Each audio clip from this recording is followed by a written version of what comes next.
What is going on, everybody, and welcome to the Forever Green Sports Podcast. I'm your host, Seamus Zarlingo. Alongside of me tonight, Nick Franco, as we are underway on night 2 of the 2026 NBA Draft. The second round underway, Franco, as we get on this pod here and We start break off. down some picks.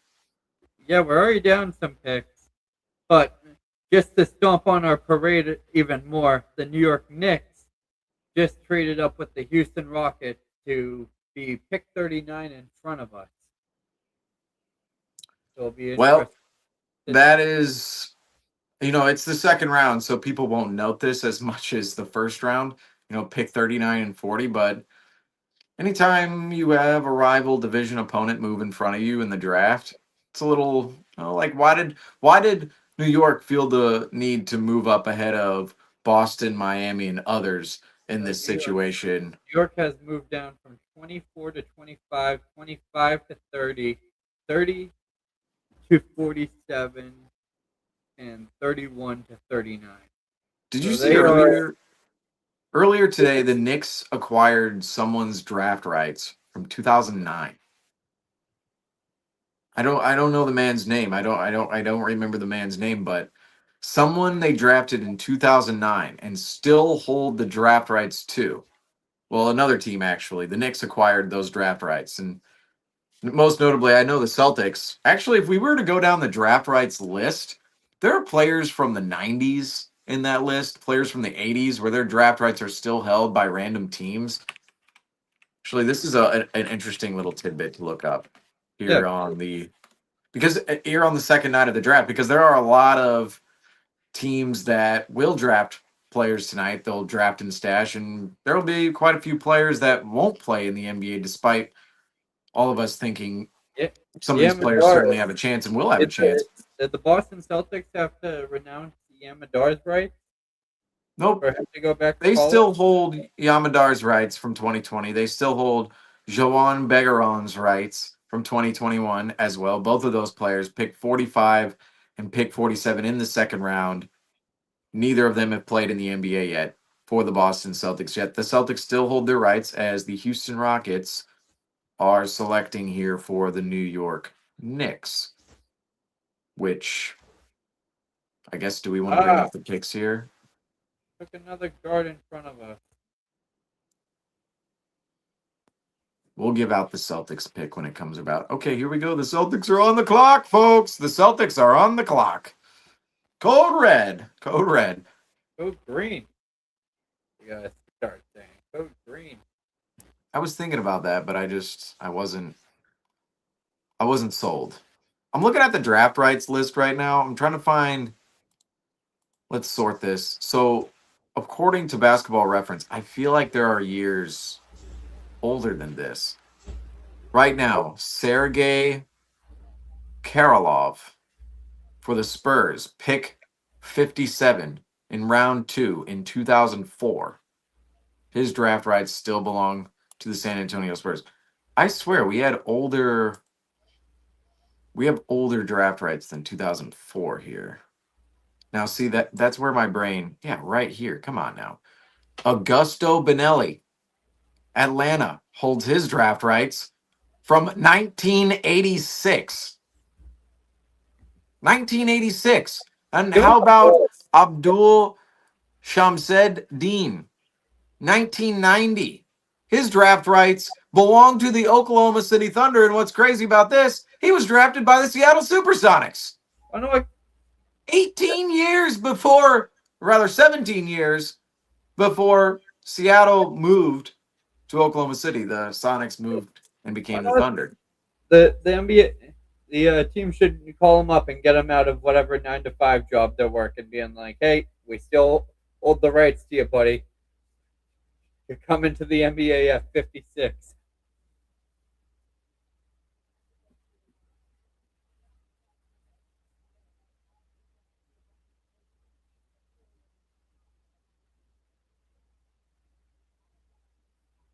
So here we go. The Celtics pick is in. Hopefully they don't send us to a Taco Bell commercial right here. We'll have to see. Too early. I see. This is the second round. There's not much of a clock on these things, so uh oh, the stream's lagging for me. Uh oh, that's the. I won't even put that into the air. I won't even put that into the air. I mean, I won't. No, no, no. Man, there's no clock here. There's no clock. See there. That's right now what I'm looking for is a clock. I got I So got pick is in. here Oh, we go. I got Here, Mark Tatum. here comes Mark Tatum, folks. Here comes Mark Tatum. With 40th pick in the 2026 NBA draft, the Dylan. Boston Celtics select Dylan Mitchell from St. John's University. So Dylan Mitchell. So Dylan Mitchell coming into this draft, known as a defensive pest. That's what I said about Hugo Gonzalez last season, but it's also true about Dylan Mitchell in this spot, coming from St. John's. So not traveling too far up the East Coast, up to Boston, shipping up to Boston. Could be shipping up to Portland, Maine as well. You never know. But Dylan Mitchell, his profile is on the defensive end of the floor. Very athletic prospect, a forward. And you guys can see on screen, if anybody's watching the draft right now, all of his highlights. This is a Celtics level of prospect, I would say. It's not surprising the Celtics would go with a player with a lot of defensive upside in this spot, considering if you look at the draft, I was wondering last night, there were a lot of offensive oriented players. We're thinking offense, offense, offense. Where were the defensive guys last night? Where were those guys? Tonight, it felt like a lot of those guys were actually on the board going into the second round, and the Celtics nabbed one of them at 40.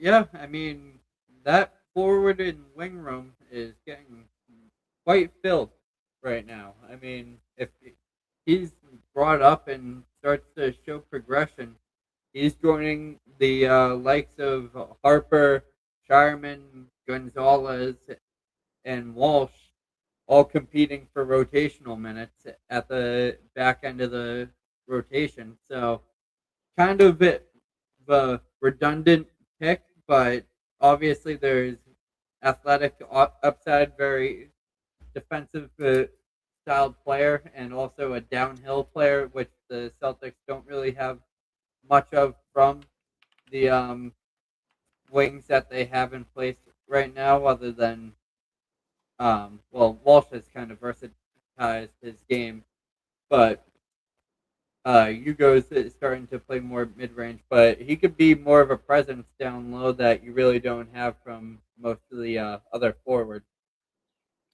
I think you look at Dylan Mitchell, one of the things that sticks out about him, he has an NBA body already. And from his size, his stature, just the physicality of himself, the athleticism of himself, this is a pick you're kind of excited about in the second round because you're thinking this man has the same trajectory and owns the same trajectory as guys like Jordan Walsh and Baylor Shireman and even Hugo Gonzalez to a certain degree. But I would say it's closer to potentially a Jordan Walsh where you're sitting behind certain guys for years, but then coming in and playing a role later on down the line as a potential 3-and-D role player and a forward next to maybe Jaylen Brown and Jason Tatum. We'll have to get into that conversation later, but right now, Dylan Mitchell makes a lot of sense for the Celtics and the players they're actually trying to go after.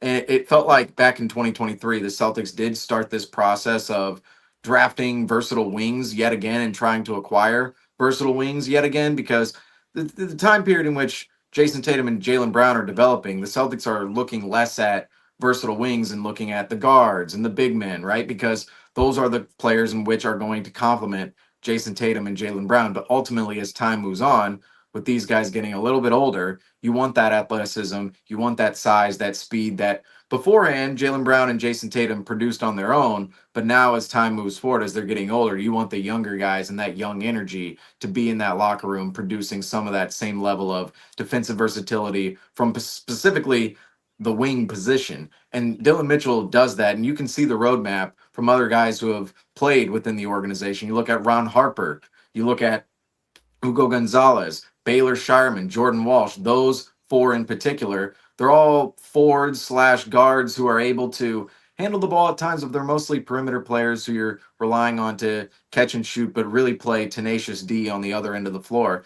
That's what Dylan Mitchell is going to be with the Celtics. You're expecting him to be a high level defender, and hopefully on the offensive end, he can hit a couple shots, be a nice cutter, be a nice driver at times, and ultimately just complement other star players such as Jason Tatum and Jaylen Brown on that end of the floor. Defensively, though, is where he's really going to make his mark in the NBA and with the Boston Celtics. And maybe even with the Maine Celtics, let's face it. Yeah.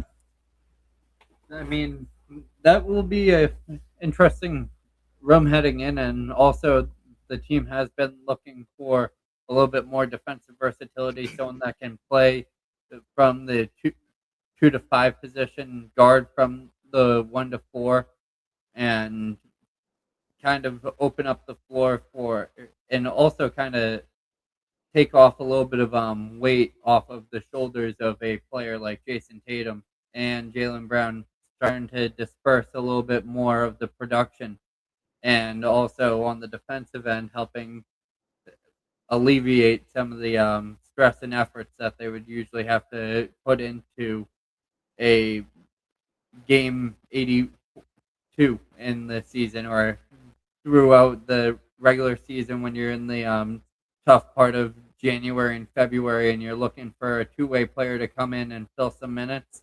That's what he can offer, and he could offer a couple of great plays. And from what I've seen, he's a stellar athlete, and he, Dylan Mitchell, it seems like he could be one of those guys that's like a slam dunk competition type of guy. He's got a lot of length, long arms, kind of bouncy. I would say he's a very athletic player, moves very well on the floor. And Bobby Marks, he was one of Bobby Marks's favorite players in the second round earlier. They asked, who are you looking at in round 2, Bobby Marks, on ESPN? And he said earlier, Dylan Mitchell, guys who are able to defend and versatilely defend multiple positions. Those are guys who own spots in the NBA. And just looking at him, I would say the physicality is certainly already there. And that's something that I think too, if you just look at the Celtics profile, the players in which they're trying to receive and put on the roster, Chris Senac, very long, very athletic. You have Dylan Mitchell, very long, very athletic. And then not only that, they come from 2 programs in which have known to be defensive oriented, hard nosed, built on toughness. And that's something you gotta like if you're a Celtic fan out there, is the Celtics are drafting 2 players who come from programs in which, if you look at the college scale, they somewhat emulate what the Celtics do at the NBA level in terms of hanging their hat on the defensive end of the floor. And again, just being that hard nosed, tough, physical team. Houston, St. John's, both of those programs ran by Kelvin Sampson and Rick Pitino. Those are, right now, you're drafting their disciples basically in terms of players. And yeah, I think that's something you always have to look at. Yeah, I was also, before we got in here, we were talking about these guys who have prolonged stays in college. I would think that NBA teams are taking into accountability the amount of tenure they have in each school and how long they're sticking around with these schools. All these NBA coaches and scouts have these head coaches' phone numbers and have had conversations about each one of these players, asking what type of le- effort levels they bring to the table, what type of production they're going to bring to the table, if they're going to be showing up to meetings early, are they going to be showing up to meetings late, and obviously they were aiming for 2 hard-nosed, versatile players that are going to be adding to a team that is looking to compete, and these guys are going to come in and hopefully are usually the Boston Celtics. Last year was a little bit different with Hugo Gonzalez. He got thrown into the mix quite early, so I'm not taking that off the table, but we'll see these guys get slowly integrated into the lineup and into the rotation. Dylan Mitchell, obviously, most likely starting off in Maine. We'll be interested to see how he looks in the summer league. And moving forward, I don't think that we see the Boston Celtics, unless there's another player the Boston Celtics wanted on the board, trading back into the draft. I think that's practically it for them, with Dylan Mitchell Well, off the board and picks after that. Otega Owe going to the Oklahoma City Thunder. Jacoby Gillespie going to the San Antonio Spurs. we're moving along here in the second round. We're gonna play a little game here. It's called Guess That 3-Point Percentage. Oh, All right. I think this is gonna be fun. So Dylan Mitchell, who the Celtics just drafted at pick number 40, guess his 3-point percentage last year with St. John's oh boy. in 37 games, 28 minutes per game. What is his 3-point percentage? All right, I'm gonna give you a number, and then you give me north or south. I'll say give me 35%. Okay, that south. Ouch. Okay, 27%. South. Ouch. Okay. Give me 22%. South. Okay, now we have to guess how many attempts it's going to take you. So far 3, at least 3. All right. 18. South. I'm giving him the best. 12%? South. How many takes did he have? Or attempts? I mean, 5%? 8%? Okay, wait. 5%. Go north. North. Just a little north. 8%? Not too. Okay, south. Not that 7? far north. 6? All 7? right, yeah, a little south. 6.7% from 3, which, if I'm looking at that, my first thought is, all right, the Celtics, we know Joe Mazzulla ball. They like to shoot the 3 ball. They just picked 2 players who are notoriously not 3-point shooters. Chris Sinak last night, Dylan Mitchell tonight. I'm not saying anything about those picks. Like, I'm not saying those picks are bad because they can't shoot or haven't shown the ability to be able to shoot. And I think I think his ability to shoot, you can see flashes of it in his game, and It you is can there. theorize, oh, there's a jumper within his game. There is. But Dylan Mitchell, he just didn't even really shoot the ball from beyond the perimeter last year, but he's only 6'9", rather 6'8". And that's what I question with draft prospects.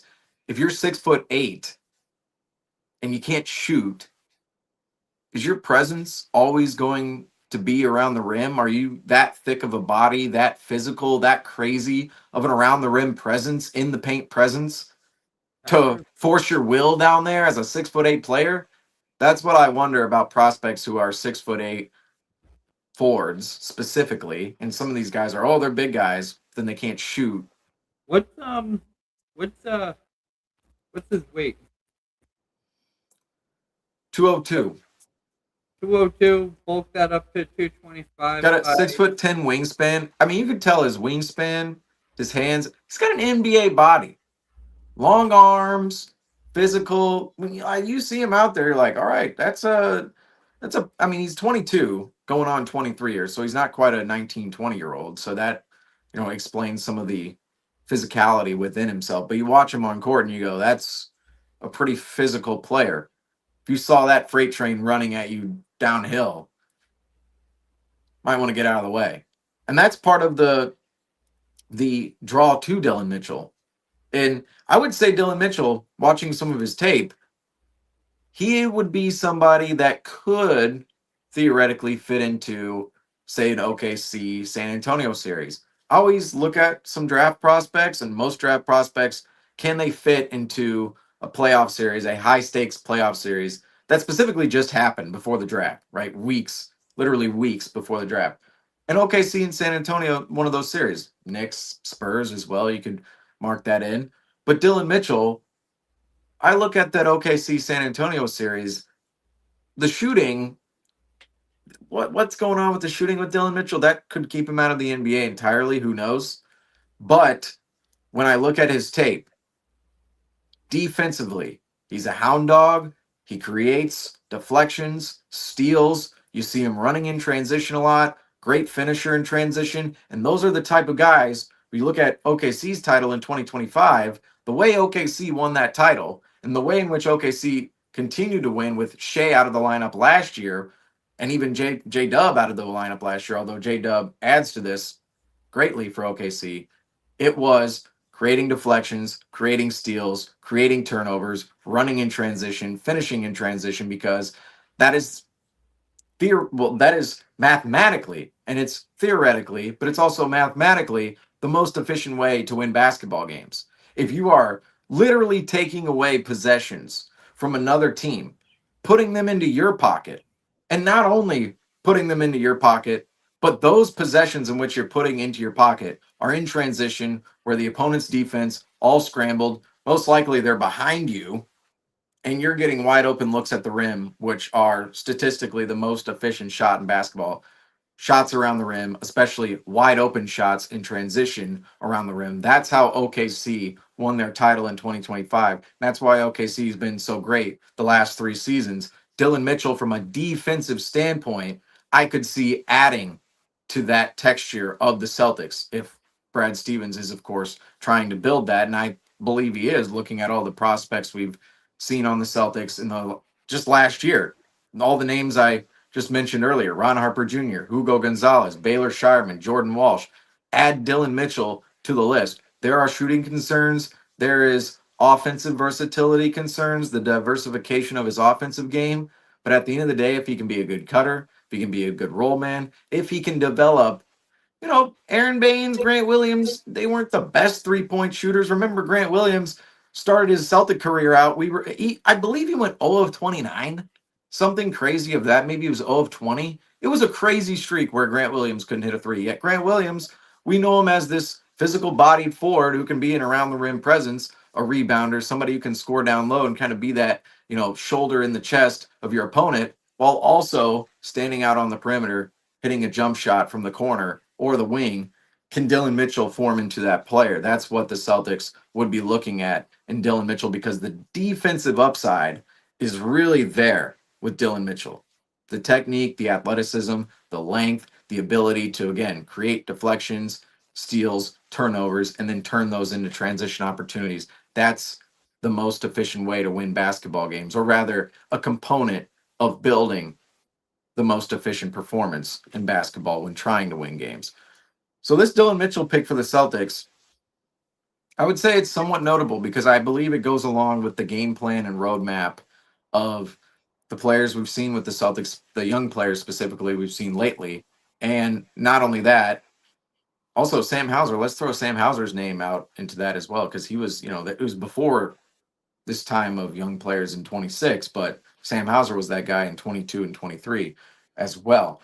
But in terms of the young player plethora in which the Celtics are starting to put together, you look at what the Celtics have right now, and there's a clear roadmap for all these guys. And that's what's so great about the Celtics organization is the standard and expectation has been put in place by players who are already there. And I should say have been there. As in, say, Ron Harper Jr., for example, comes in as a two-way guy, played in Maine, played as this, you're this just bench guy who's playing at the end of the rotation. All of a sudden, he's starting in Game 7. That's the kind of standard and expectation that's brought to the Celtics of development. You're going to have to perform at these different checkpoints in order to actually earn your spot with the franchise, in which multiple players have done, as we all know. I mean, look at Sam Hauser. He was a starter most of last season, and he started out as just an undrafted two-way guy who the Celtics signed at, it felt like midnight or 11 p.m., 2 nights after the draft. And now Sam Hauser is a legitimate guy we're throwing in trade conversations as if he owns value. Yeah, and I mean, right now, as that room fills up, NBA champ too. What am I saying? Yeah, NBA champ and a key contributor. as an NBA champ, and heading into this year was a starter, and now I think he's alongside that same conversation. I think the same effect that Jason Tatum's injury had on Jaylen Brown had the same effect on Sam Hauser, because Sam Hauser got elevated into the same, almost had this, not the same level, obviously, but he got bumped up into his role, into a starting position, and also a major contributor on a night to night basis for the Boston Celtics last year. So right now, his trade value is probably at its peak. If you're an NBA team that's looking to be a contender, and looking for a proven player that can stretch the floor and is a sharpshooter for your team, you should be calling the Boston Celtics for Sam Hauser right now. I think that would be a ideal person that you would want Are to you bring like in for a little. propagandizing Sam Hauser's trade value so that I'm just saying I might. I'm not Well, unaware of what's happening right now. well, I think I'm sitting here like what whoa, we're this sounds like I'm being sold on like a car.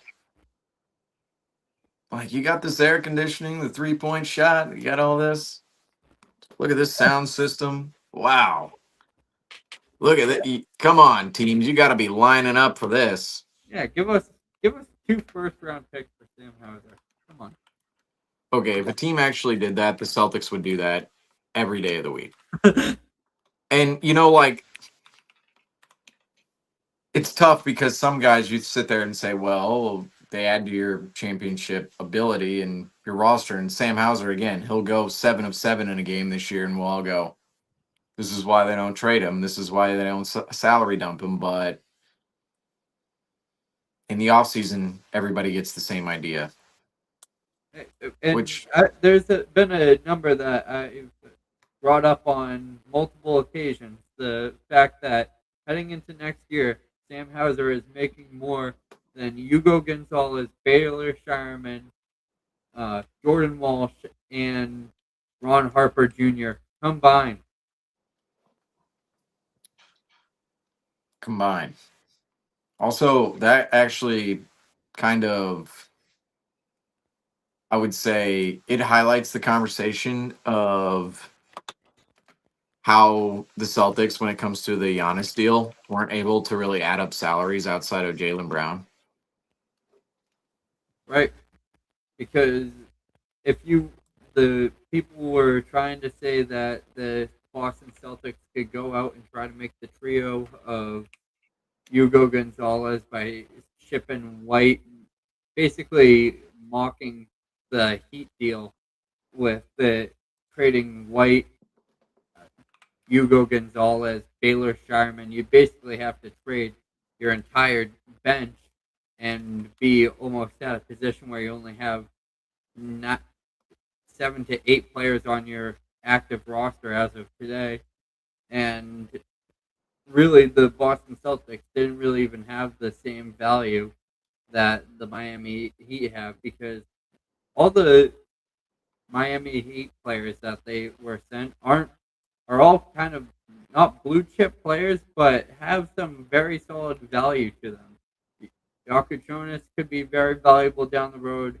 Khalil Ware is a highly regarded young player that was platoon swapping and also playing next to Bam Adebayo before being traded. Yaka made his case in Rookie of the Year candidacy, and then also made his case this year stepping up, even though he went through a little bit of a slump. And then also Tyler Hero, sure, he might be someone that could be looked at as an asset even through this offseason in heading into the trade deadline for a team that could trade for him as a contender. But even in heading into opening day, you wouldn't mind having Tyler Hero, and there's a potential chance that he can help create some wins. And this is when you're just watching the NBA draft and you're really trying to figure out who these players are, because Felix Okpara is off the board. I wonder if he's related to KZ. Oh, no, that was Akpala, not Akpara. Dang. I'm guessing no. This was pick 45. No, pick 46. Man, we are just chugging along here the second night of the NBA draft. When is Jaden Bradley going to go off the board? How about Emmanuel I'm Sharp? gonna check my schedule. When do they have this predicted to end? This guy's out of Tennessee as well. Felix Akpara. So this one, Couple Tennessee guys going. this draft is supposed to end at 11. Compared to last night, I think they had until 12, if I'm not mistaken, for the ESPN time slot. We are really testing my knowledge of whether or not I can spell Tennessee correctly. Oh, I remember there was a old saying. Double N's, double S, double E. Oh, Emmanuel Sharp just went to the Kings. Huh.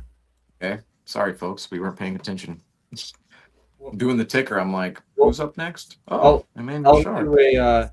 I'll do a ticker read once it comes up to the last time I did an update.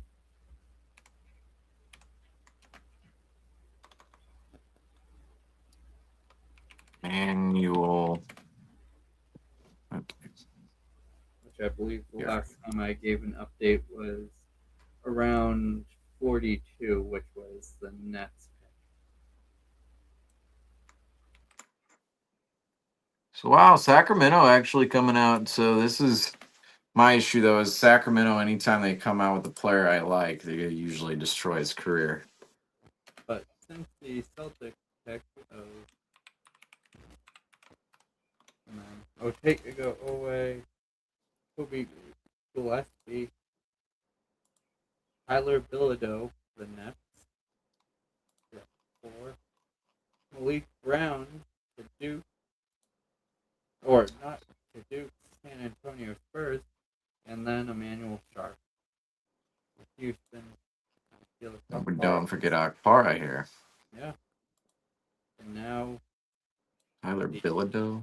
the New York Knicks are back on the board.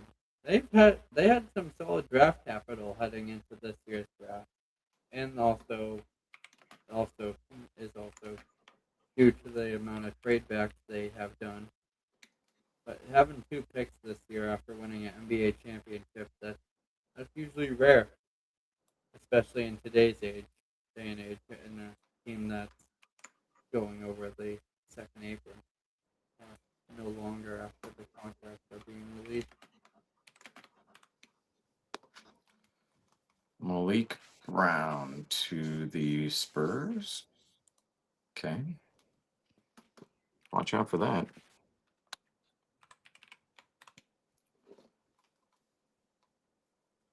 All right. We are caught up on the ticker, finally. We were a million picks behind, but we're now good. All right. What do we want to talk about right here? Because the second round, the Celtics have picked at 40. I think I'm liking the Celtics.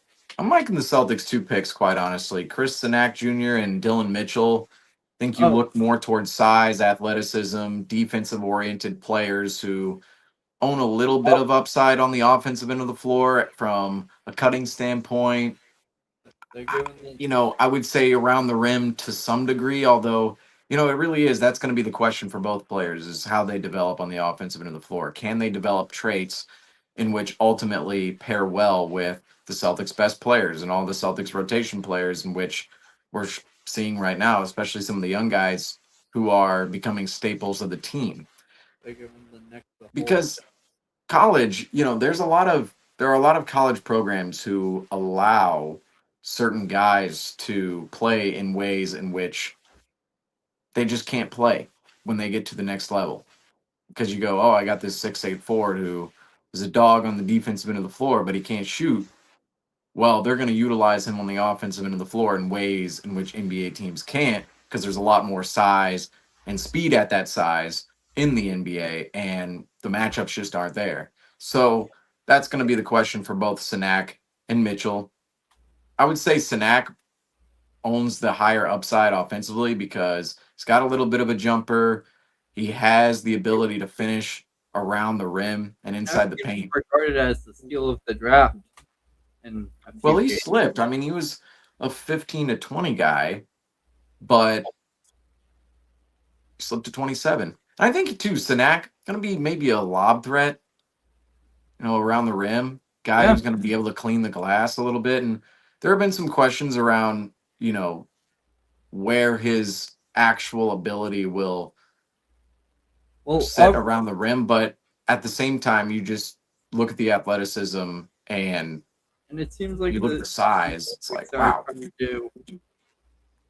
It seems like the Boston Celtics, even with regards to the Giannis trade, it seems like the Boston Celtics are focusing in on probably Jason Tatum playing more of the small forward position rather than the 4 spot and being down low in the paint and being more of a ball handler, primarily focused on working on the perimeter, sliding on defensive when a defensive cut is to the rim, and trying to really refrain from being in the physical contact of boxing out and jumping up and down with these forwards and centers, trying to block them in the paint and really contest them for layups, which is a lot of stress on that Achilles. So I think that is also going to be a major focus of the Boston Celtics moving forward. And I wouldn't be shocked if we see Sanak ideally in a rotation slotting in at the 4 slot with Tatum playing at the 3, Brown at the 2, and really filling in that hole next to Kata, or even if they want to play a little bit more small ball and even stretch out the floor a little bit more and want to take Kata off, they can have him playing the small ball 5 and platooning that position with Luka Garza. Well, I mentioned earlier, Tatum and Brown, they're getting older. They're approaching their 30s, unfortunately. I mean, Tatum, for as much as we want him to be 19 still, he's getting up there. He's going to be 28. Jaylen Brown's going to be, I believe, 30, right? Derek White's going to be 32. You want these younger, athletic, quicker guys to start picking up the job in which used to be JB and JT's. That's just simple. I mean, those guys used to be your young, fast, athletic forwards who did everything. And to some degree, they still are on the offensive end of the floor. And defensively, there's still a lot of versatility there. And there's only 5 guys on the floor.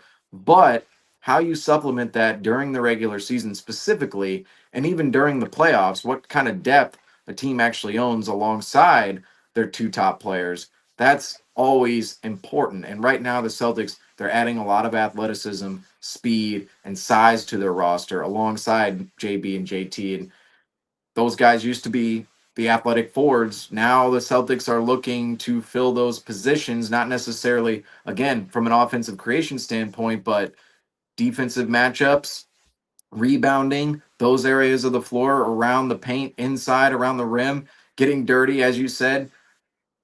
Those are the categories in which the Celtics now, Jaylen Brown, Jason Tatum, they're trying to take them out of the fire as much as possible and put them into a position in which they can produce at their highest level from an efficiency standpoint, specifically on the offensive creation side of the floor, and ultimately put these young players in positions where they're the ones really hounding opponents, rebounding the basketball, crashing the glass on both ends of the floor, and just all out being those hustle guys. So really looking like the Celtics, I would say right now, the 2 picks, this was a pretty good draft in terms of trying to reshape your identity into something in which the rest of the league, I would say at this point in time, has started to slowly shift to. Although the Celtics, you look at them, in some regard, they used to be the model for the league. Like, whoa, the perimeter play. Now, 2024, there was a lot more defensive versatility there. There was a lot more veteran leadership on that team than there is right now in 2026. But I look at that time in 2024 and I go, well, the Celtics, they were the model of how to play. You want to shoot a high volume of threes. You want to create extra possessions for yourself by obviously not allowing your opponent to score as much as humanly possible. And now we've gone to a place in which the Celtics have seemingly gone too far down the rabbit hole of jacking up shots. And I would say the defensive versatility, although some of the young guys, you would say, oh, on the defensive end of the floor, there's some quality players. Some of the size, the rebounding, like specifically the rebounding, it's not there for the Celtics. It's just not there. The size isn't there. You have guys who are these kind of guards, kind of forwards. They lean more so on the forward side, but they're around, say, 6'5", 6'7". And you have all these guys who you think, okay, they can play these spots, but we don't have a big body. We don't have a legitimate big body who can go down there and tussle with an Isaiah Stewart, a Jalen Duren, an Evan Mobley, a Jared Allen, a Karl Anthony Towns, a Mitchell Robinson, right? All of the teams you're going to have to beat in the East, a Joel Embiid. You have Kada. You have Luka Garza, you have Kada, you had Vooch last year for as much as the Celtics used him. Amari Williams, the Celtics, who knows, he could break out this year. You never know. But now, Dylan Mitchell specifically not going to add to the big man category, but Sanak, I think, will add to the big man category and give the Celtics a little versatility in how they want to play with their bigs. Because, say, last year, there wasn't a lot of versatility in how the Celtics could play with different lineups. Like you think back to the Porzingis days, you could have Porzingis and Horford out there together, double big, and feel great about it because you're thinking you still have a lot of presence inside while also one of those guys is going to be just fine shooting from the perimeter, whether it's Al Horford or Kristaps Porzingis. And then even Luke Cornett. Luke Cornett wasn't a perimeter guy, although he started his career that way. But then you could play him and sauce him in with different lineups. Now the Celtics, with their big man core and what they have on their roster, there isn't a lot of versatility in look. You have the same look. You can insert different guys, but it's somewhat of the same look. You have guys who are shooting on the perimeter, not great drivers, finishers, not great rebounders. You have guys who are going to get after it on the defensive end of the floor, but they're not super physical. They're not super big.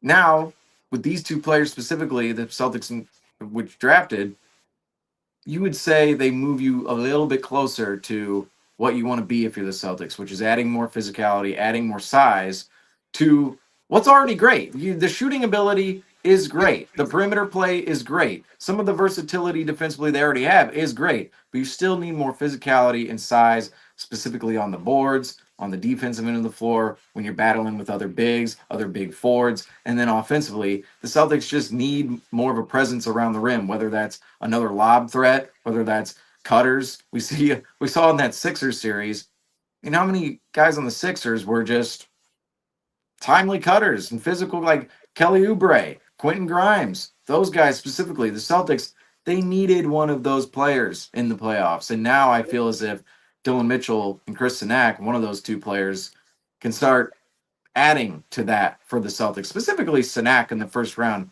at 27. There are lineups where you can go a little bit smaller, but it's still going to be a big lineup. If you play him at center, you can play a lineup in which he's playing alongside another center. You can play a jumbo lineup where you have maybe two centers and he's playing as your power forward if he's really that fluid within movement within his NBA career. I mean, that could be a big lineup for the Celtics if, of course, he pans out and becomes a player you can actually give minutes to. Now, that's to be foreseen, but I'm like, that's the upside of these picks at the end of the day. Like, we're not coming on here and saying, why did the Celtics draft a small guard, a high volume scorer? Why did they draft,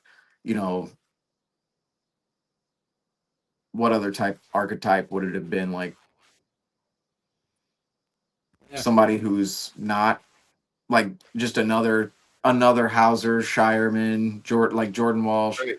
Any of those guys. Like Dylan Mitchell, you could say he's more like those guys, but I would say he's a bigger body. He's 6'8", and he's not really a shooter. So that does bring a different level of questioning what his best traits could be on the offensive end.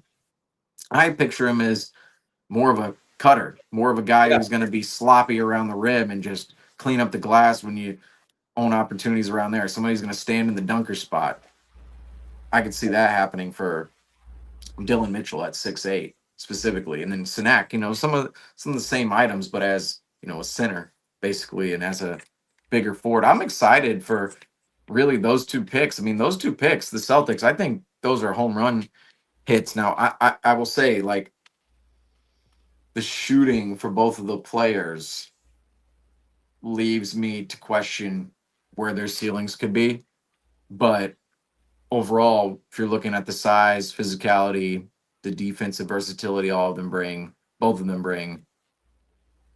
I mean, that's really what the Celtics were trying to remold their identity into. I mean, why were they in the Giannis sweepstakes?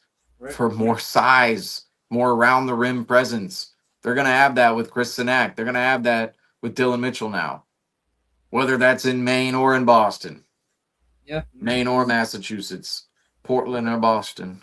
There's been and there's now focusing our attention towards the off season. I would say that there's been actually right after we were live during this, Brad Stevens went to the podium last night and also gave a couple of key words about the Jaylen Brown situation, and also Jaylen Brown offered us some breaking news today that he likes cats. No, no, no. He loves cats. Loves them. Come on now. Oh, Loves cats. I don't think he'll make his debut on this show. Why not?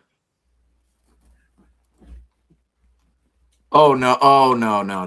Don't bring out that thing. Don't bring out that thing. Don't bring out that thing. There's gonna be two people off camera if you bring up that thing right now.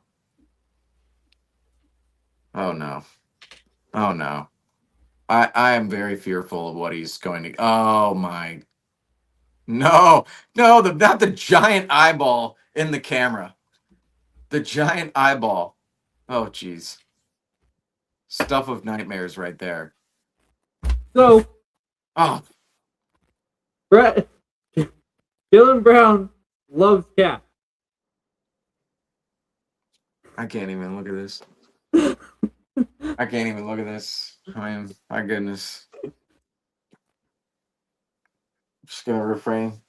Refrain from looking into those cat eyes. No good. Do you really love cats, Jaylen Brown? No good. Get the backwards hat gang going on. But hopefully that doesn't give him more reason to want to leave the Boston Celtics. But in regards to those comments by Brad Stevens last night, I think that it's really in Jaylen Brown's hands where he ends up with this whole situation, and I don't think Boston is in any rush to move off of him.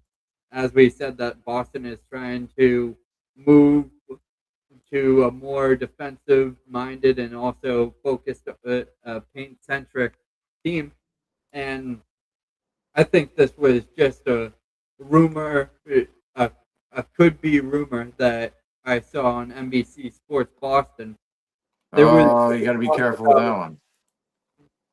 The Boston Celtics could be interested in Evan Mobley. Okay, I saw that as well earlier. Shout out to the Dunk Central.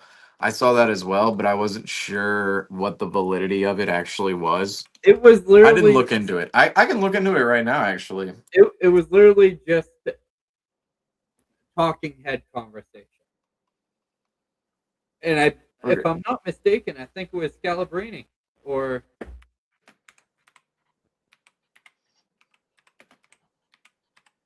Let's look into this. I think part of this program. Okay, so it's Chris Mannix. Chris Mannix reported this. The name and the team that came back to me a lot: Evan Mobley and the Cleveland Cavaliers. SI Chris Mannix on what he's heard from teams on who the Celtics might be interested in for Jaylen Brown. So Chris Mannix says that on NBC Sports Boston, but let's see what he actually said here.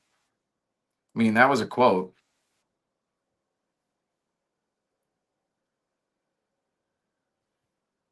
Okay. Okay, so okay. All right.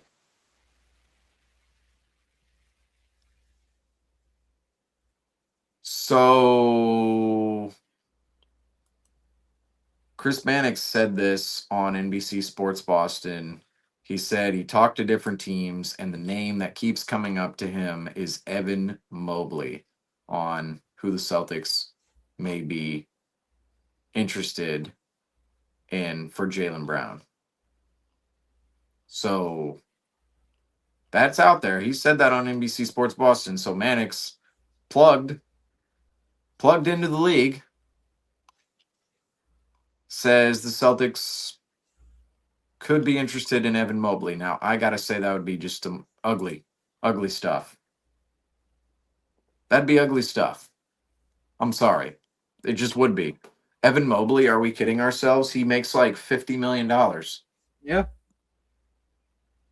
Now, see, like that would be, this is where I look at the Giannis situation and I go, the Celtics would be maximizing money if they were to move Jaylen Brown for Giannis solely.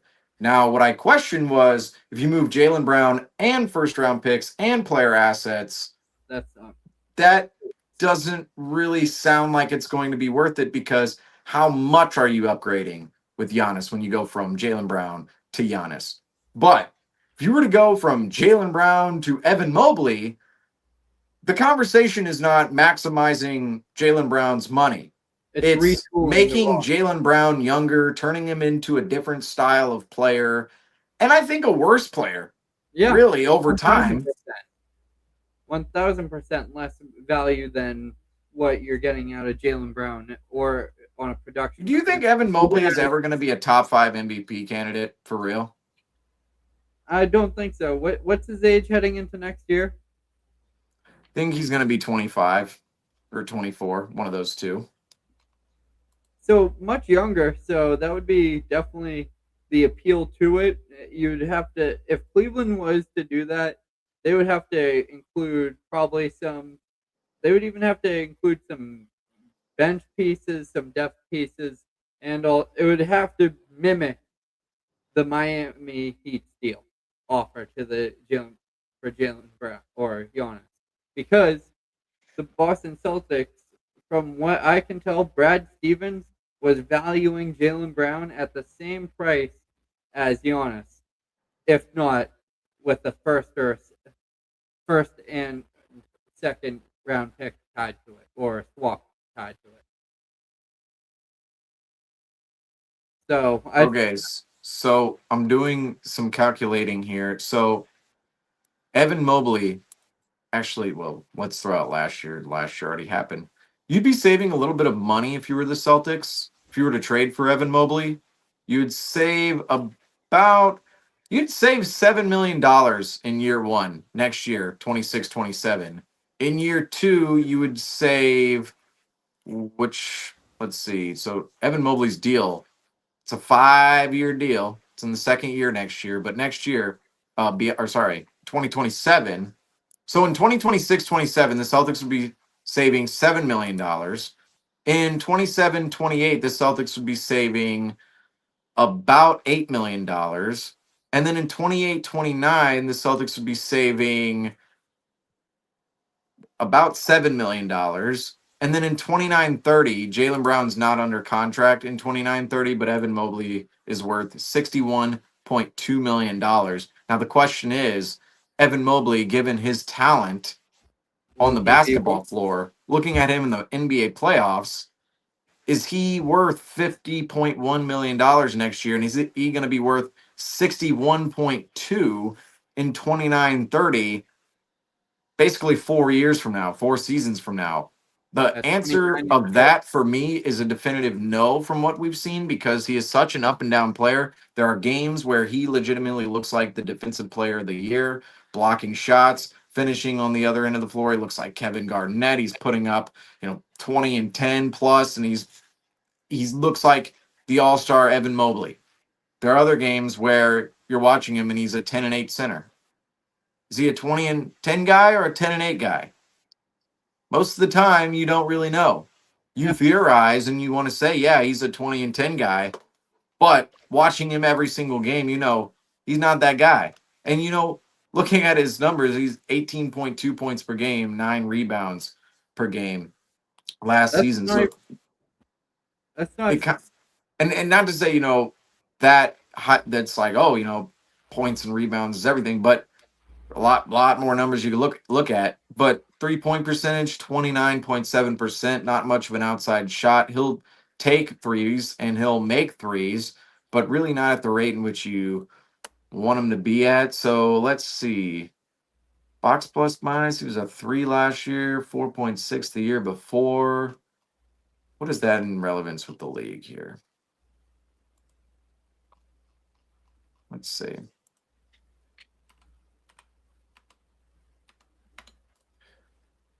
$20.26. And on the computer, I'm used to being on my phone all the time. You have the computer, you have so much more area to cover with your eyes. Okay. What do we got here for Evan Mobley? It's always funny to see how many players were on 2 teams in a season because it's always way more than you think. Cleveland, this is for you. Cleveland, this is for you. We're on pick 52 right now. We got 8 more picks after Mark Tatum. Is he ever going to be the commissioner? Saw a video last night of Adam Silver announcing a pick in the second round in 2013. And what was funny about it is Adam didn't really have his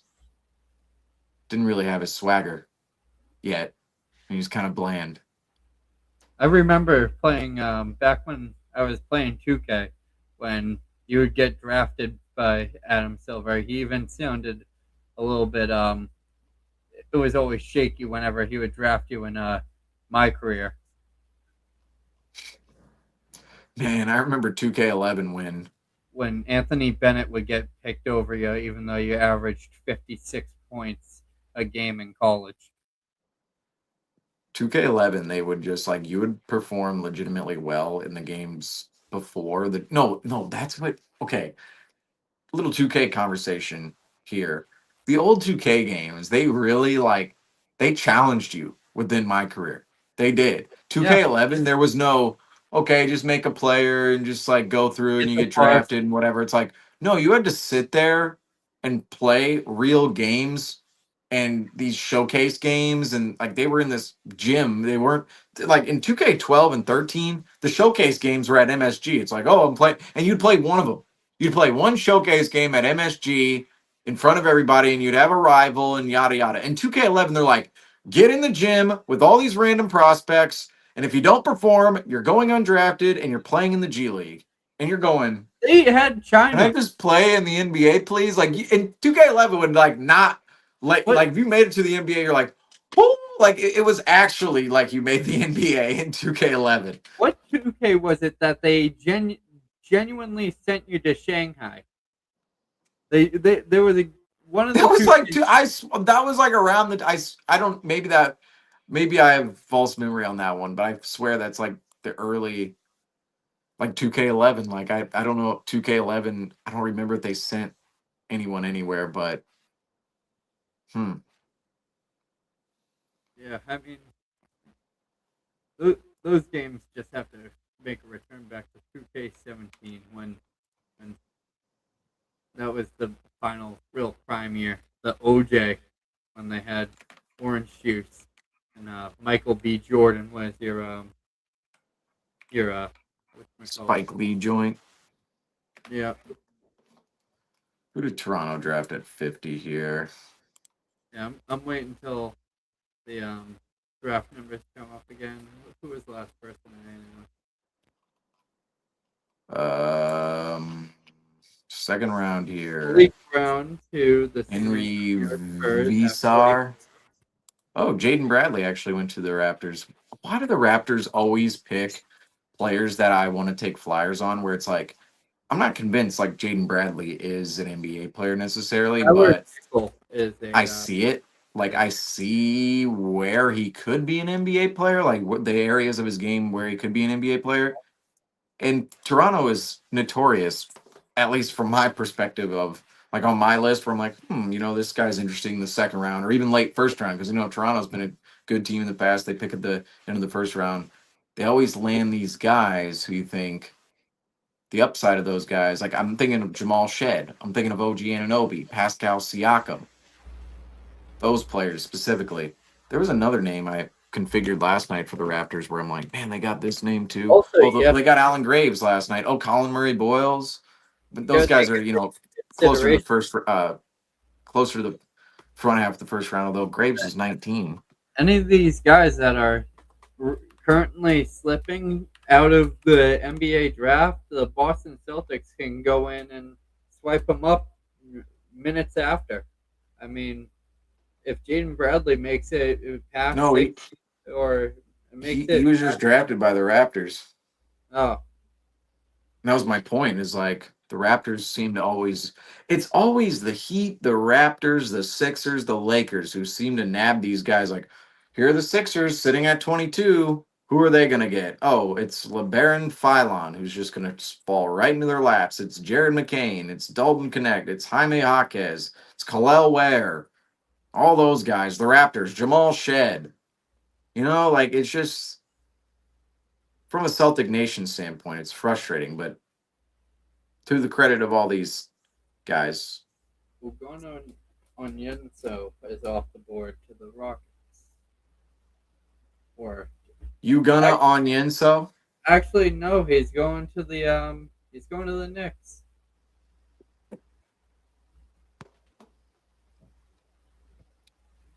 How many more picks we got here? Seven. Seven more picks. Yeah, I mean this second round of the NBA draft, and Nick Martinelli, one letter off, family maiden name there.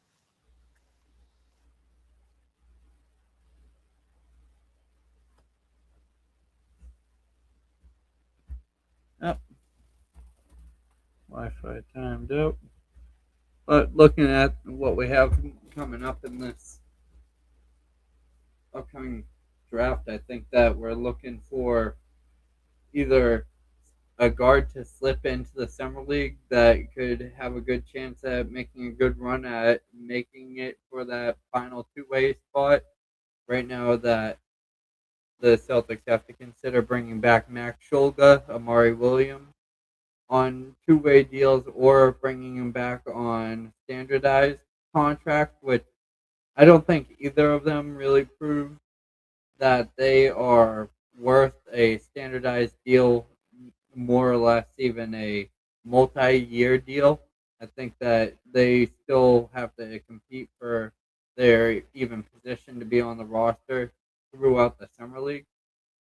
Um, but looking forward toward the off season when it comes to the Boston Celtics, the major question is Jaylen Brown, and with the Evan Mobley deal that finalized, what Seamus was saying, sure you'd be cutting some salary, and you'd also be getting a younger player in return for Jaylen Brown, but that is nowhere near the reconstruction that the Boston Celtics are going for. However, in a year's time, if the Boston Celtics do not see the same success that is expected within the franchise, which has always been the Eastern Conference Finals or the NBA Finals, or even being beat by New York or Philadelphia in a series again, if that happens again this season, it's more than like, I mean, it's almost a certainty that Jaylen Brown would be moved after a unsuccessful season next year. But heading into this next offseason, I'm thinking the Boston Celtics are just going to have to really focus in on bringing in a guard and a center to be the number 6 and the number 7 coming off the bench for the Boston Celtics. And there's a lot of familiar names we've all brought up before. Robert Williams is one that's been mentioned in the past. But looking towards the guard positions, you really got to be looking at players like and as the Warriors pick is in, and Seamus has joined us back. Got a lot of spooling. Went into a random rip. The Golden State Warriors are selecting. Who are the Warriors pairing Al Horford with next Like year? Jay Jones from Florida State. Oh, they got a But Jay Jones out of Florida State, huh? Yep. Cool. That wasn't All right. a name that was on my scouting report. Unfortunately, can't tell you much about him. Led Florida State in minutes per game and blocks per game. Florida State. All right. But yeah, I was really just leaning, kind of transferring off of the conversation we were having about Evan Mobley and saying that really I don't see Jaylen Brown being moved this offseason unless he makes it clear that he wants out of Boston and the Boston Celtics would reluctantly have to find a deal, hence what Milwaukee did for Giannis, because teams don't have to trade these players, but if you respect what these players are doing for your team and you also want to keep morality high around your team, you at some point will have to let go of them. I mean, Milwaukee waited until nearly the last second or the last day to trade Giannis and also receive capital in this year's draft. But I don't see that urgency coming from the Boston Celtics anytime soon. However, if you see the Boston Celtics get eliminated in a series by Philadelphia or New York next year, you can almost bet your ass that Jaylen Brown is on the move next offseason. Well, see, that's where I don't go with that conversation is, well, this is a do or die season for the Celtics. You could have said that so many years.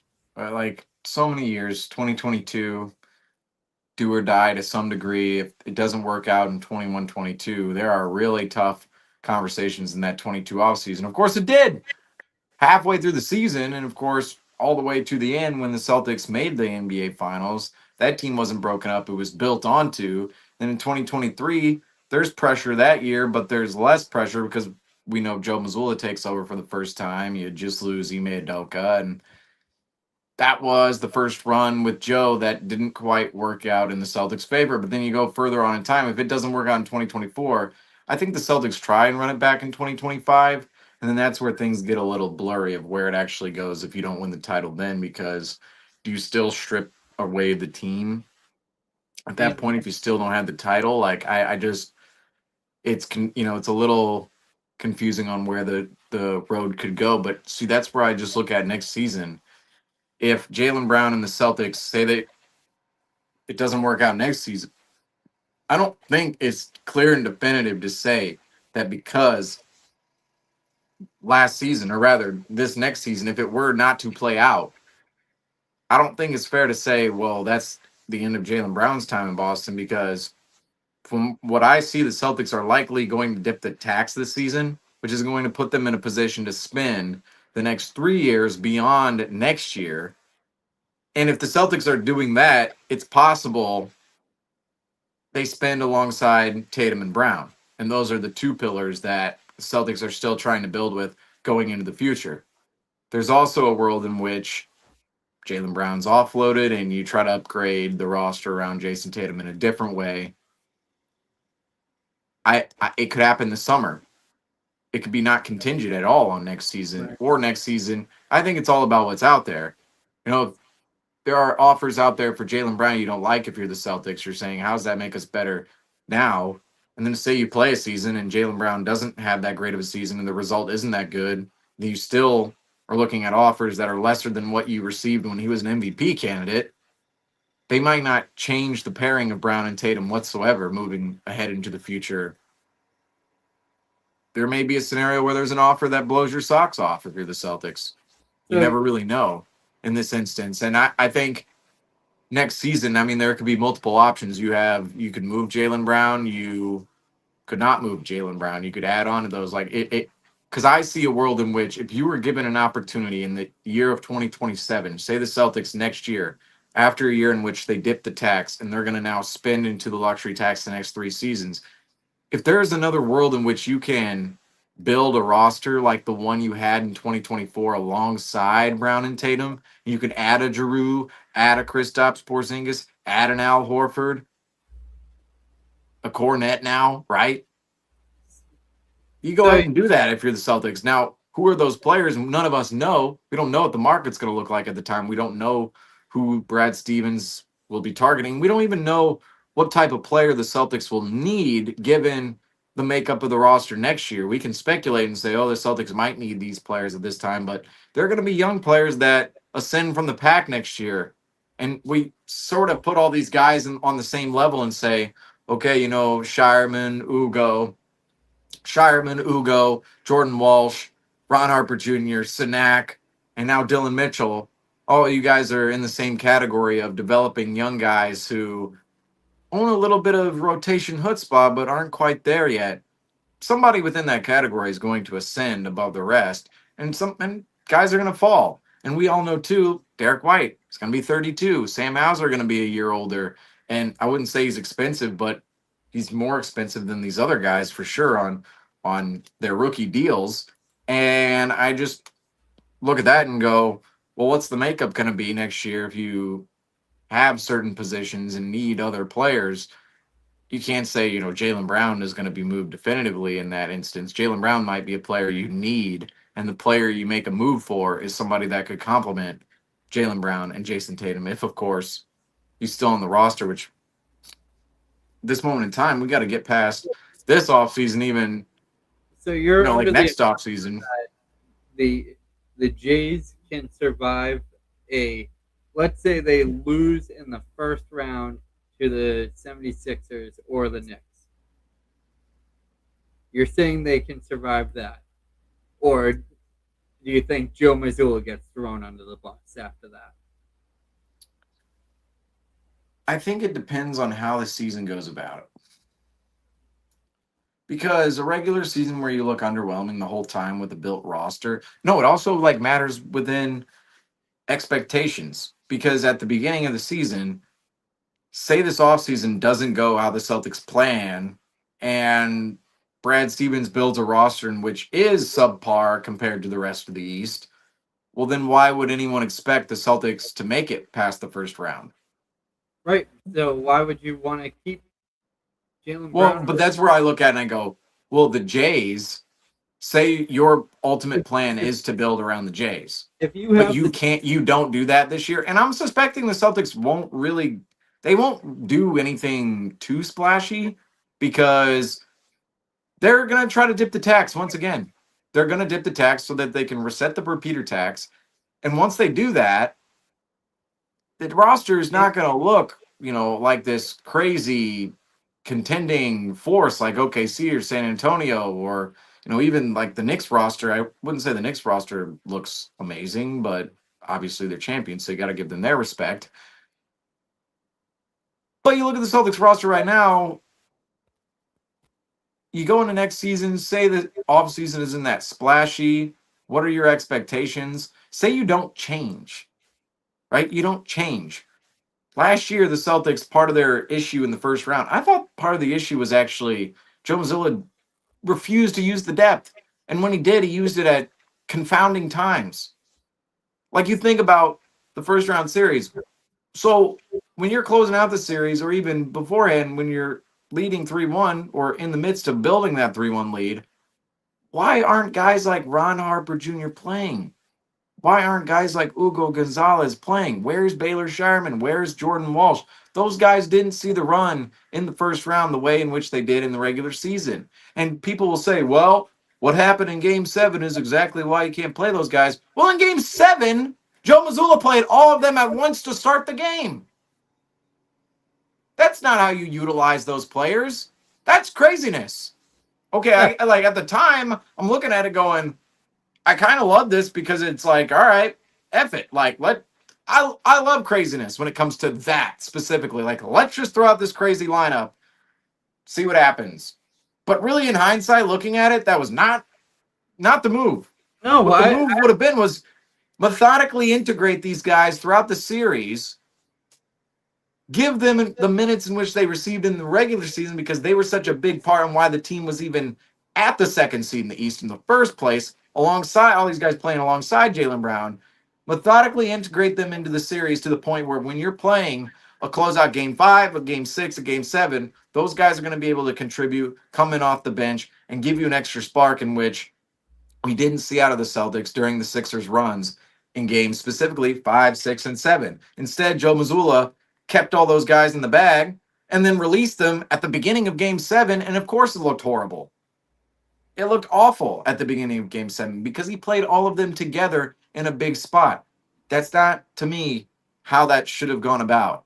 And again, at the time, I was like, great, okay, like, by the time game 7 comes around, I'm going, we need to play these guys. Joe Mazzulla's like, we're playing these guys. And it's like, okay, we're doing this. This is crazy. But the craziness really, like, to me, like, actually hurt the Celtics, which, you know, that's a conversation in its own regard. Like, it was cool. Yeah, I was. It hurt. Far apart from Ryan Scalabrine and Eddie House when their producer came around the corner with the piece of paper that had the starting lineups on it, and he plopped it down, and I peeked over their shoulders to see what they were reading, and they were like, what the fuck is going on here?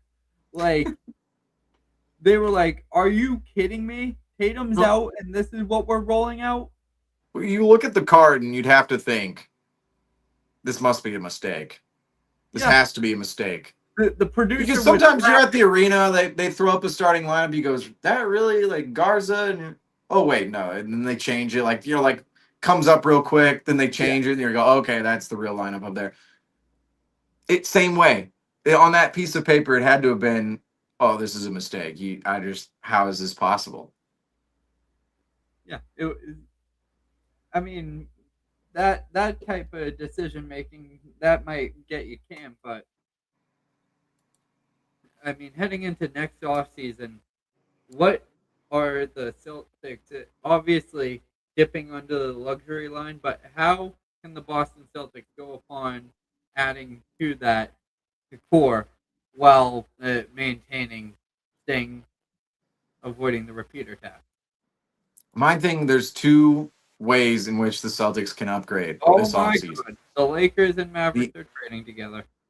They just traded the MLE and the minimum. The MLE and the minimum. And you know what? I shouldn't say there's two ways in which the Celtics get better this offseason. 3 ways. Minimum contract, MLE contract, trade. Those are your 3 assets. You could trade any player on your roster if you're the Celtics. You can hand out a non-taxpayer mid-level exception, although I'm suspecting the Celtics will still hand out what is the amount of the taxpayer mid-level exception, even though they'll be a non-tax-paying team. And they'll have a bunch of minimum contracts to hand out as well. That's how the Celtics upgrade, and you have to move with those wisely. But what does that really get you out on the market? It's not going to really bring your team I've been trying to really to the next level. I've been trying to get a Robert Williams, maybe. Yeah, I mean, like, we already know what. Obviously, Robert Williams is a great player. Upgrade over what Vucevic was for the Boston Celtics heading into the playoffs, or even that could be a question because of his availability and his injury history. But right now, the whole free agent market is either outpriced for the Boston Celtics. Someone would have to be taking a major pay cut to be a contributing factor to the Boston Celtics, or you would have to explore those trade player exceptions. The Anthony Simons trade player exception that's still sitting available at $27 million. That can get you a key player from a franchise. You'd obviously want to cut some salary cap as well from that after that deal. And who knows? I don't think you see the Boston Celtics move off of a Derek White unless there's once again a deal that knocks the Boston Celtics socks off.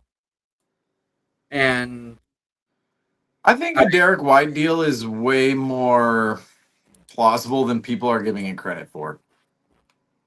I Just mean, saying. yeah, He's 32. He showed regression last year. What am I supposed to say? right. 32, showed regression. Still a player teams really look at as highly valuable and would want. I do see a world in which, people could or teams could look at Derek White and maybe want his services.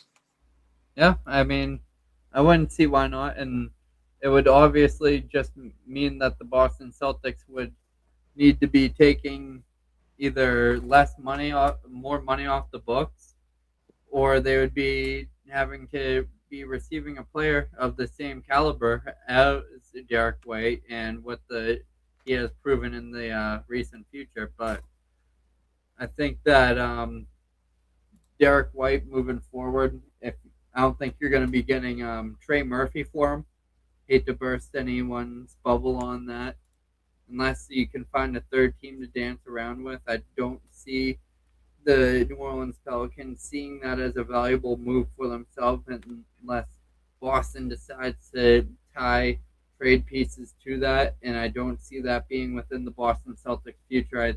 You obviously saw how valuable draft picks are to the Boston Celtics, as the Celtics only offered 2 first rounders for Giannis alongside JB for Giannis, and I think that's a sentiment or a testament to how this team values what they have in place moving forward. And I don't think we see them have one of those aggressive pushes until next year, but it's going to take a lot of dancing around, and it kind of is upsetting that this repeater tax does exist because it is completely limiting the Boston Celtics ideas. Because if I were the Boston Celtics, I would always be the one that would want to push the envelope, and I would be a second apron team heading into the next 3 or 4 years. While you have Jaylen Brown and Jason Tatum on your team, and they are still performing and producing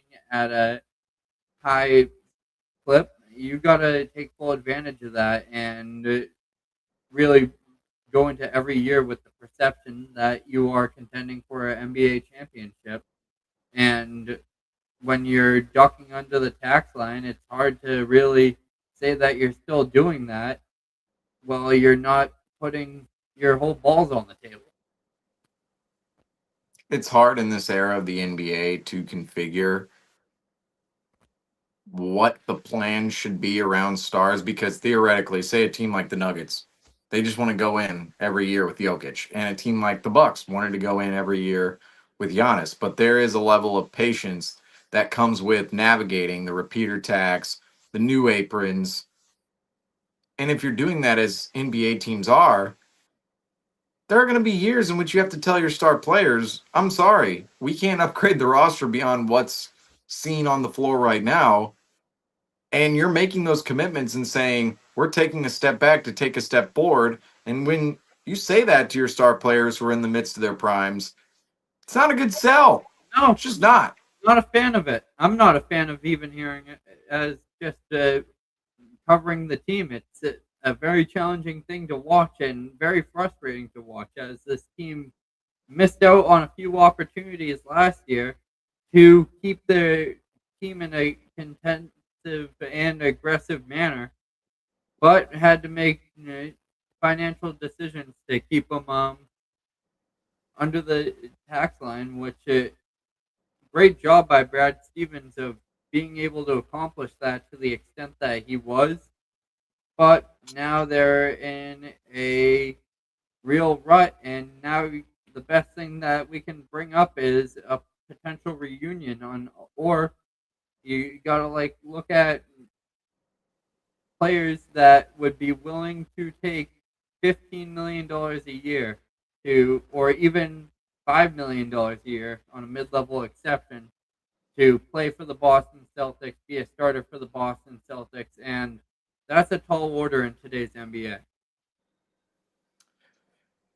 And I think, you see part of it too within the draft of how teams roster players. We've talked about it. I mean, this has been a conversation we talked about for a long time, but just how certain veterans fall out of the league because teams are sitting there going, "You're too expensive. We don't really know where you're slotting in, and if we don't know where you're slotting in, we'd rather have that young player who's not going to slot in anywhere, but we could develop into somebody that we slot in somewhere at a cheaper price later on in time at a younger age." So you do see that play out in a certain regard too, as we only have 2 picks left. Minnesota and Washington. Here we go, folks. 2 picks. Minnesota or Washington. 2 more. First pick and the last pick. Which, man, the NBA draft is not an easy cover, I gotta say. No, we made it. We just about. No, I got 2 more picks here. The whole stream could crash. Remember that one time last year we ended a live stream and it just kept going? Like, I guess StreamYard was down or something happened. Yeah, and we were live for like 7 hours after the fact. I feel like it eventually cut the video to where it cut at like 7 to 8 hours. I remember we would have to go through and check, but it was funny. Yeah. I mean, it's funny, like, the reason that was such a crisis is you record something and then you can't end it, and then you're sitting there like, okay, like, you're hoping the file isn't like just totally right. Now we wait for the final 2 picks here. Yes. Of the 2026 NBA draft, which I'm sure there have been some second-round picks here who will just go on to be Jokic, and we're just Taco Belling them. Man, that's even worse. You're getting McDonald's. You're not even getting Taco Belled. Oh, hey, how about the Wolves? Trey Kaufman-Renn. How about that? Saw him play back in March. I would say, not much shooting to his game, but good size. He's kind of a player I question, like, what are you? Like, he's a big forward, but he doesn't really shoot. And you question, like, where does that slot into the NBA? And I don't think he can really defend quicker forwards and quicker guards. But I saw him play back in March in St. Louis here. Trey Kaufman-Renn. I lost the battery on my controller. What a shame. We're down to our final pick of the night. Mystery relevant. Yep. Well, I bet if Dame Sarr is in this draft, which Fanspo, if you're listening, Fanspo, I gotta, with this new setup on the tripod, I've been having a hard time finding where my camera is because now I'm working 3 different views. My TV's right here, camera's right here, and then Seamus is right over here. But I mean, looking at those, like, just trying to get a team like that to get more Fanspo. I was talking about every time it comes across the bottom, I'm like, man, Yaxel Lindenberg really went 11th. Like, I I don't know. I'm a little sus on really the mid round, like Steinbach, Swain, meh. Sturts, I think there's upside. Corey, not really feeling it. Christian Anderson, not really feeling it. Graves. Now Graves is a player. Watch out for him with the Raptors. Quayton's total flyer with the injury. Don't know anything. Just reading the names going across the bottom, but that 11 to 20 range. Nate Ament and like I get why each team went with the pick in which they went with, but Ade Mara, Nate Ament, and then I would say Bennett Sturts. Those are my three favorite picks from 11 to 20 right there. Oh, and Alan Graves, duh, at 19.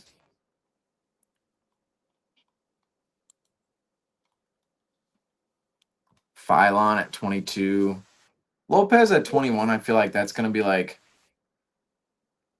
feel like he's going to be a good role player, but nothing more. And we're just going to be like, oh, Memphis got themselves a nice $10 million guy at 21, basically, which could be something. I'm not like, I look at the back end of the draft, I'm kind of like, all right, like, I think part of why we like Sanak and Boston so much is the player developmental side of the Boston Celtics. Yeah. You think that, I mean, like, for real, like, you take a player like him and his athleticism and his all-around ability. I shouldn't say all-around ability, but just the ability in which he owns. You'd think Boston can mold that into something that's valuable for the team. But I look at, say, other players on this list, like Taurus Reed, I'm like, where's your place in San Antonio? And am I confident in San Antonio, like slotting you into the best positions to really succeed? I'm not saying San Antonio is a bad franchise or not as good at player development, but I just don't see his role there as much. Same with Sergio De La Rey and the Knicks. It's like, where's your role going to be? We got a proposed trade, the Milwaukee Bucks. Oh, they're stealing Mr. Irrelevant.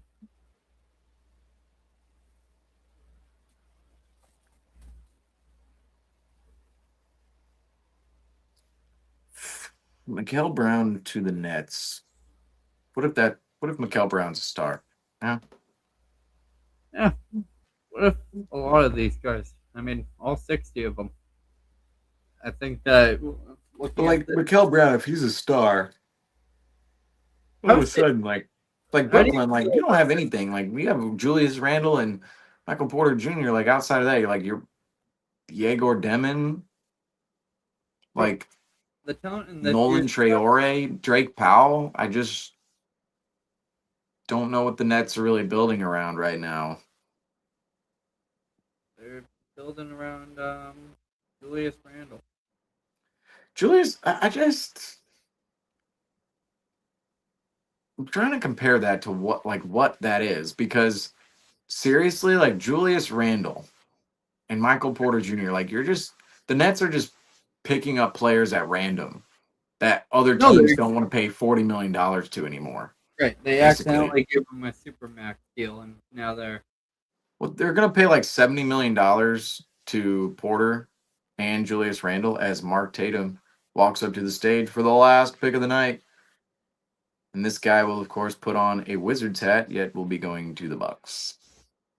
Had to run it back one more time. The NBA draft, as we conclude here, it's 10:30 on the East Coast. Went by pretty quick, I would say. Second round. That room is empty. Feel bad for any players who went to the draft who didn't get drafted. That's all I'll say right now. That is what I'll say right now. Malik Lewis from Trinidad and Tobago.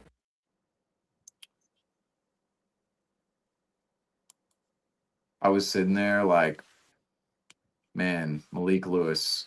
Hopefully this is going to be an easy name to spell. And the way he spells Malik, there's a Q in it. Yep. Q-U-E. and Trinidad and Tobago here. Yep.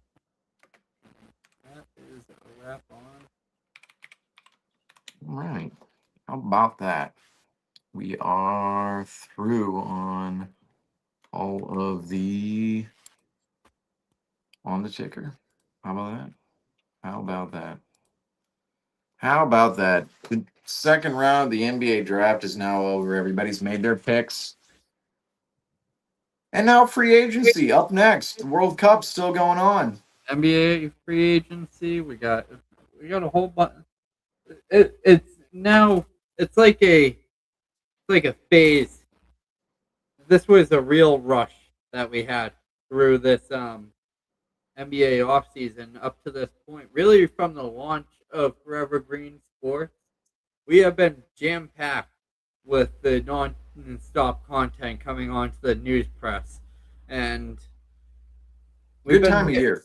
Yes, it's been a great time of year, and now it's gonna start to die down a little bit. Even though we're gonna still have the FIFA World Cup, we're gonna have. I mean, World Cup is just heating up, baby. I mean, just heating up. Bosnia and the United States might be facing off in the round of 32. I mean, if that happens, I was thinking about going live earlier, but I'm like, I don't think I don't know. Well, it's like we're just getting the tape out here.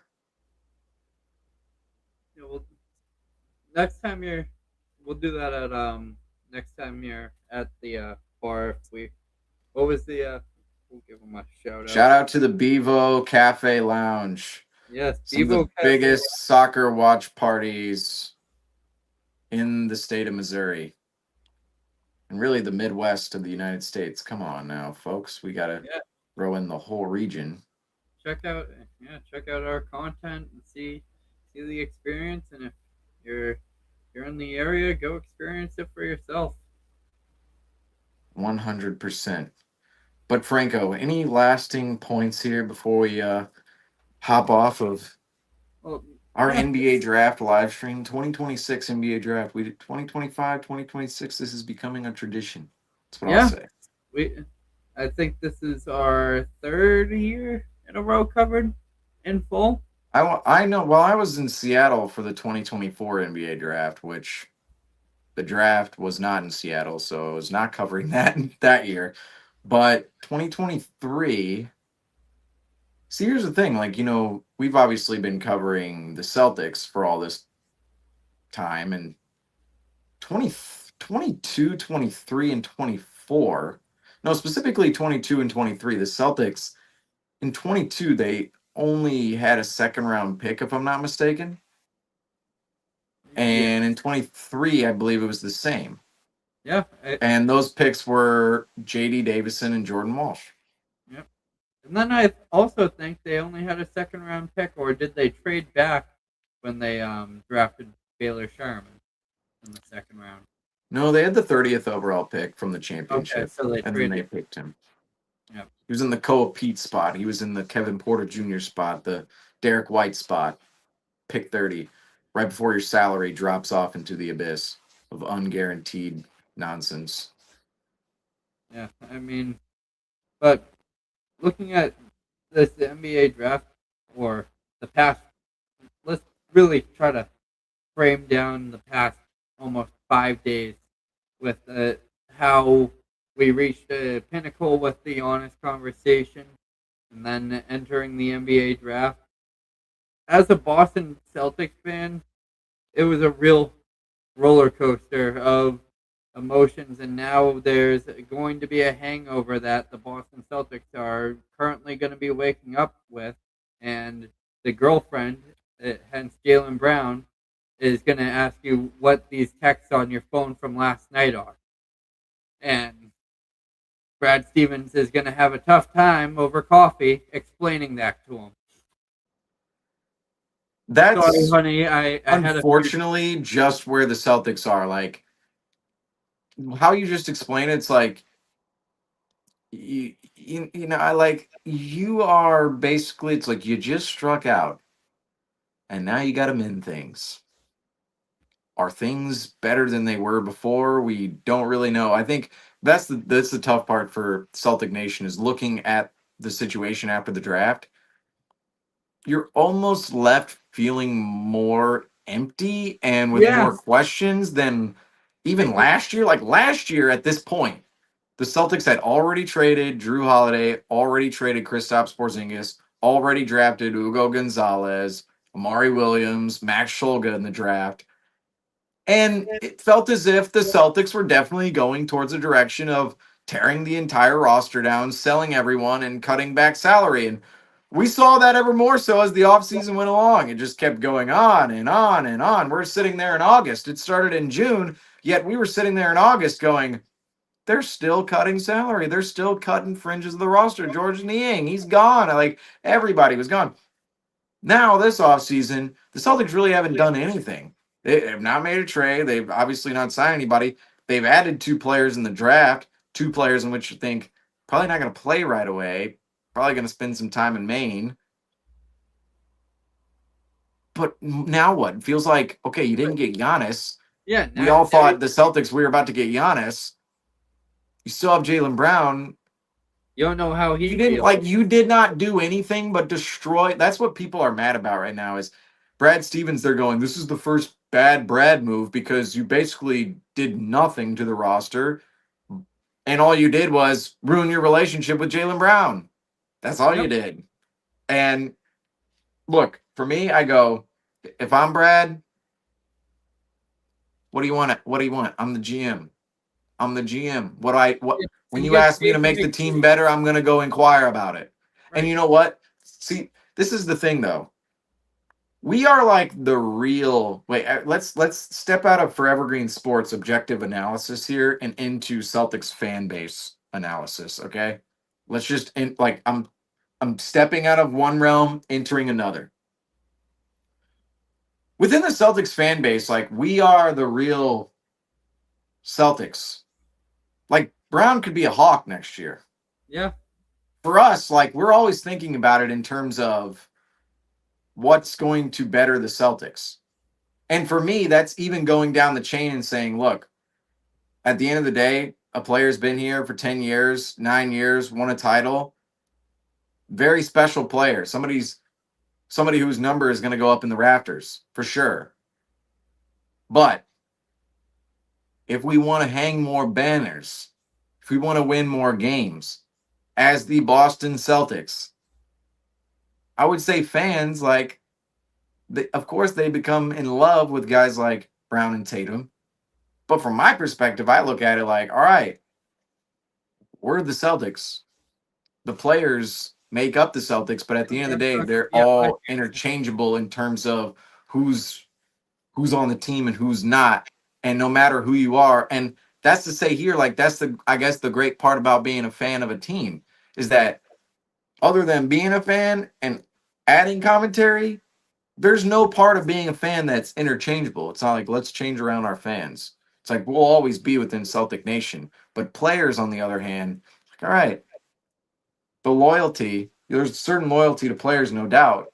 But at the same time, if there's a route in which a team can get better, it's like I'm looking at Brad. I'm like, Brad did his job. Like what? Like Brown, like you're mad. Like if I'm Jaylen Brown, I'm going, that's what life is. Yeah. Like I'm sure we've experienced that in our lives too, where it's like, all right, there's either a better option or things don't work out in a certain way and you go your different directions. And even like, oh, you're trying to be replaced, like I think that could be good for Jaylen Brown. That could be good for the Celtics. Like the minute that somebody's doubting you, like you need some of that fire sometimes. So just saying at the end of this, not to be mean in terms of like, oh, Jaylen Brown, you can leave Celtic Nation right now and we don't care about it. No, that's not the case. I'm just saying, like, within the analysis of the cutthroat process and getting better, it's like you're going to discuss your best players sometimes. If your best players are in conversations with other best players on other teams who might be better than them. Just saying. Yeah. Just saying. Hopefully we can bring him breakfast in bed in the morning. Tell them it's all going to be okay. Maybe get them a teddy bear. Make sure we remember the anniversaries. Make sure we all Boston fans go buy out the seven. You know what? Go buy out 741 right now. Boston Celtics fans, go buy out the 741 apparel shop right now. Whatever is on there, buy it out and say, please stay in Boston. I'll say this because it's at the end of the broadcast, but I do question like some people who flock to the Jaylen Brown events. Like, do they care and love Jaylen Brown, or is it more of like an ego thing that they are involved? I think I that, don't know. well, I think with the Celtics community, and this is my praise to That's them, not everybody. I'm saying they like there's they love to be within a group of each other. Up in Boston, there is such a great clique of people, and even if I mean, it's that's not a bad thing, but I'm saying like in terms of like outright love to JB, it's like sometimes I feel like people probably not, utilize but JB for their own fame. yeah, And it's they funny want, because it's like, they want to record who them. am I to say that? I have 50,000 followers on Instagram, Yeah, like covering hey, the Celtics. So I mean, we're in the game. We get it. We respect it. But you know what? That's where people want to see content and people want to get that film out.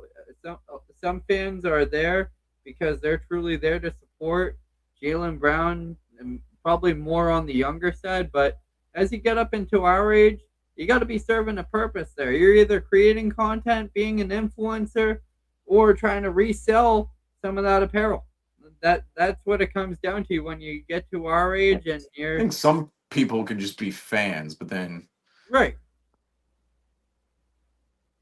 I mean, We welcome you all, Celtics Nation. I think it's gonna be fine when it comes to the fans and Jaylen Brown because there's a lot of love from the fans, Yeah, regardless. there will always. I'm picking on that a little bit, but there's a lot of love from the fans towards Jaylen Brown. But there were a lot of fans out there, Giannis jersey swaps, all this, like, oh, Giannis. So I will say he's probably seen a lot of that. And if your name was thrown out by the front office, I feel like Jalen there might Brown. be some hurt feelings. And you know what? What I'll say to this is there are usually multiple voices within a front office. So And there's within also an owner that's writing the checks. I will say. well, like the owner actually to me, like the front office is really just like the transactional window Yeah. for an owner to operate with, like the guys in which, and that's with Bill Chisholm. We don't really know how his governship's going right now because Wick was notoriously somebody who let Danny, when Danny Ainge was with the Celtics for 18 years, maneuver and do what he wanted.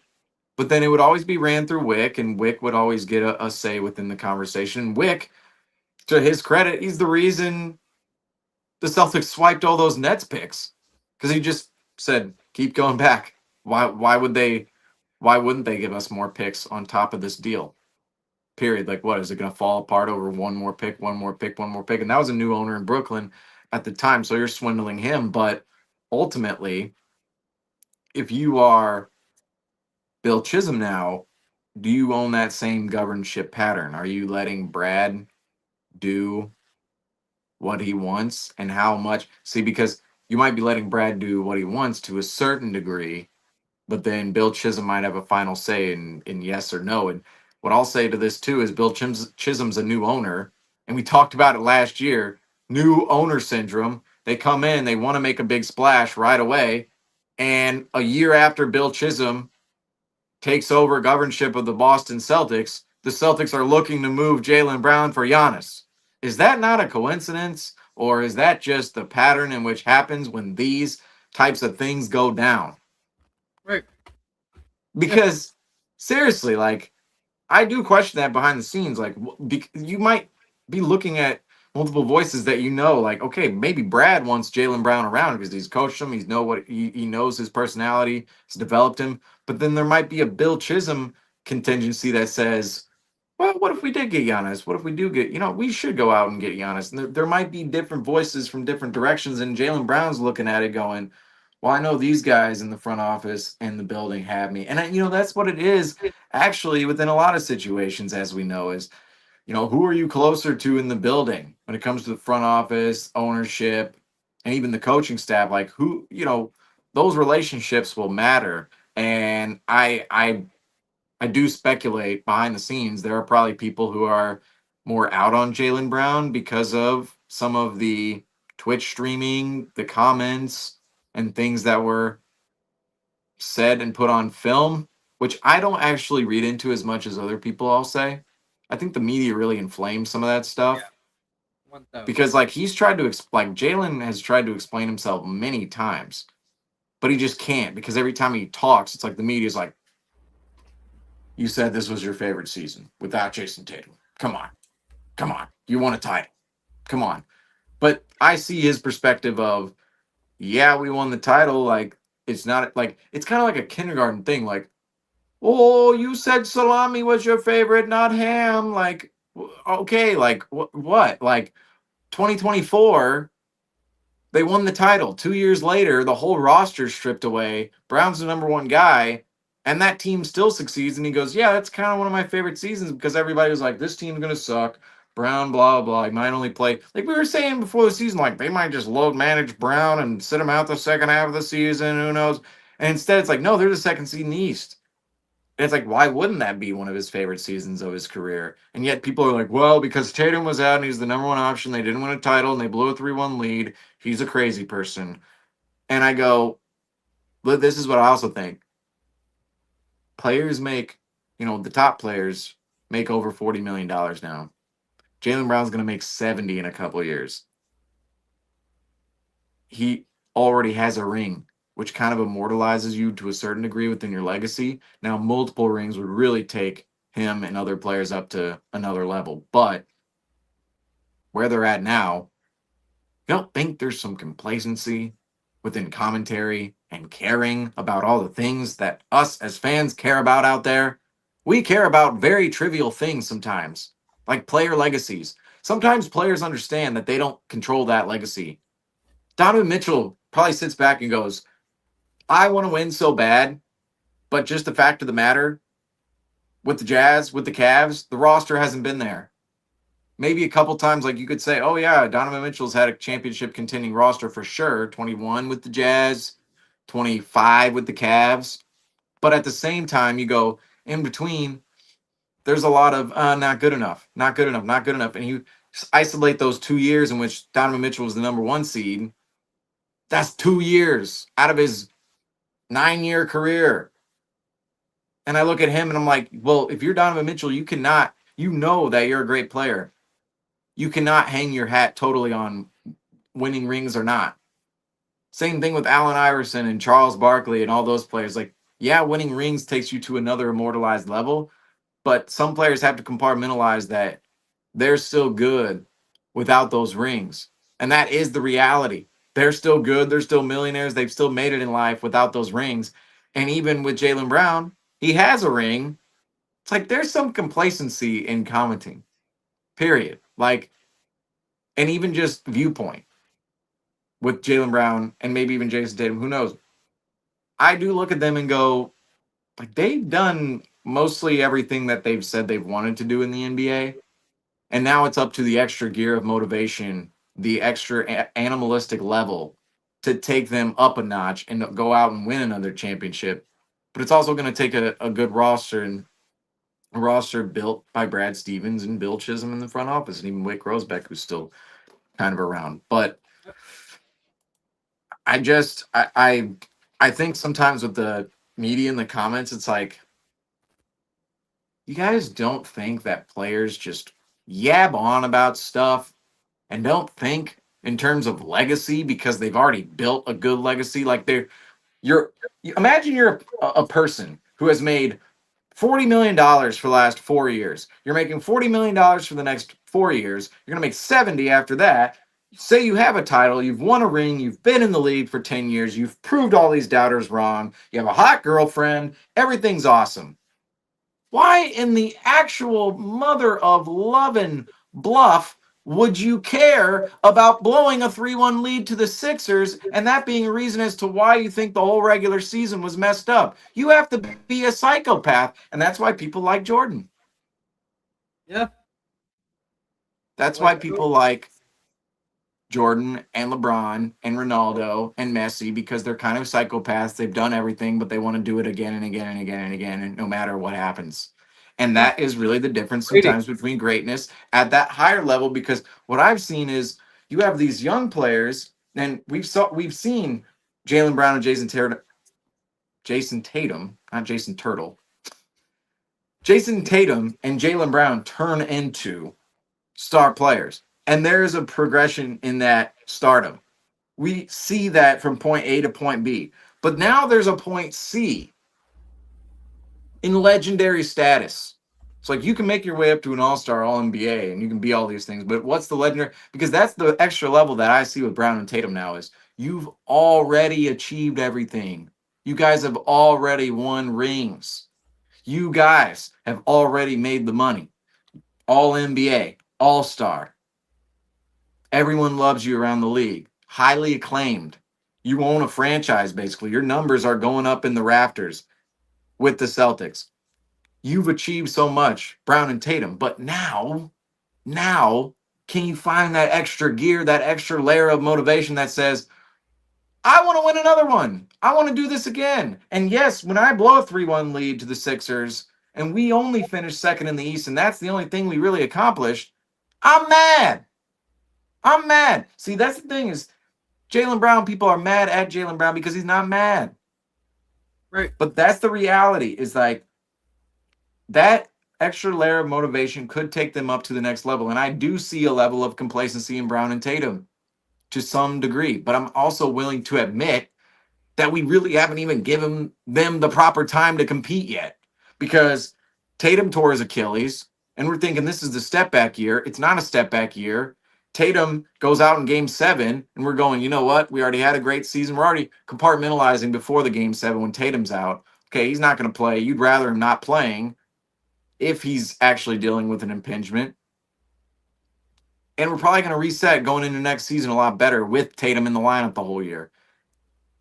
That to me, it's like we haven't really seen a chance for them to compete once again after that 24 title because 25, yes, they were competing, but it was cut short, as we know, unprecedented circumstances. And now in 2026, it's like they just came off their supposed gap year, and which was still a gap year to a certain degree, but just, like a gap year with glitter and rainbows and puffiness. But like that is what I see here is does Jalen Brown own the extra level of motivation? You'd say his comments would be like, maybe not, because he's already done everything and he's going, well, this season was great regardless.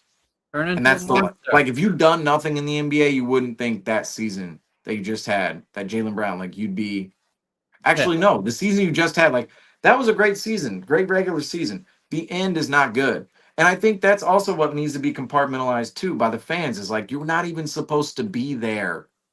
You're not even supposed to be there. Like we blew a 3-1 lead to the Sixers, and people are like, you got to be mad about that. But I'm going, why? We weren't even supposed to be there.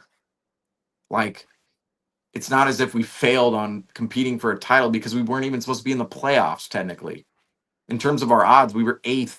We're supposed to be the 8th seed at the beginning of the year. So there's two sides of this. I see the fans' perspective on is there an extra layer of motivation within Jalen Brown and Jason Tatum, and that's the extra layer of motivation which they need to win a championship moving forward. Because if you say that your favorite season is a season in which you fell short of the title after winning the title, well, then that is a little like, all right, are you too complacent? Where's your motivation truly, right? But then there's another side of this, and I go, these guys have done everything. They're gonna be blabbing on about certain things like without really thinking entirely of their legacy when they're already multimillionaires and have already done everything.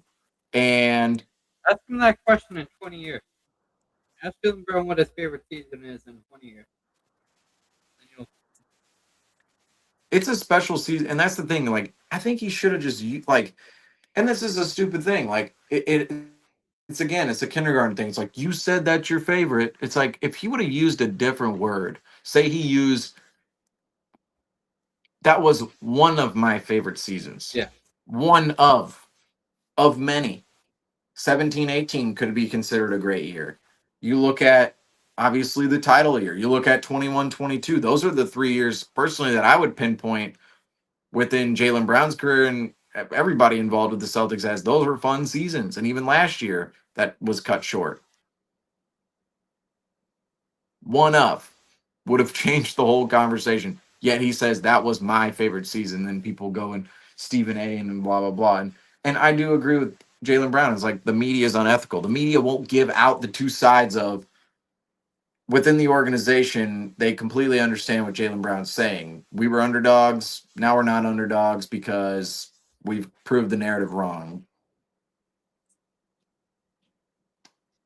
Yet the media is like, all right, you don't have Tatum on your stream, and you said this was your favorite season with that. And that's the thing.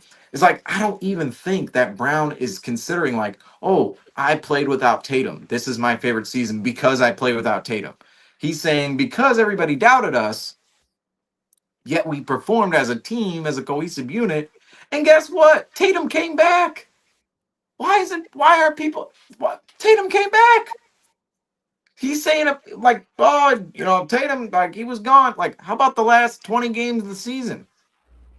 Tatum was back in the lineup. Anybody say anything about that? This is my favorite season. It's like, well, you play without Tatum, except for the final 20 games. Right. So, just saying. And that's the thing is the media though pinpoints well, you played without Jason Tatum. Brown never said anything about that. And my thing is, like, the media makes it seem way worse. Like, when I watch his live streams, I'm like, yeah, he's hanging out and just chatting. And then you see it on First Take, and you'll think, like literally, this is how Brown is. Like, during his live streams, like, he's just like us. He's like, what's going on, chat? What's up? What's good? And then he'll, like, might take you through some highlights, might do whatever on stream, talk about whatever. But then ESPN will have you thinking Jaylen Brown is sitting out there like Jason Tatum.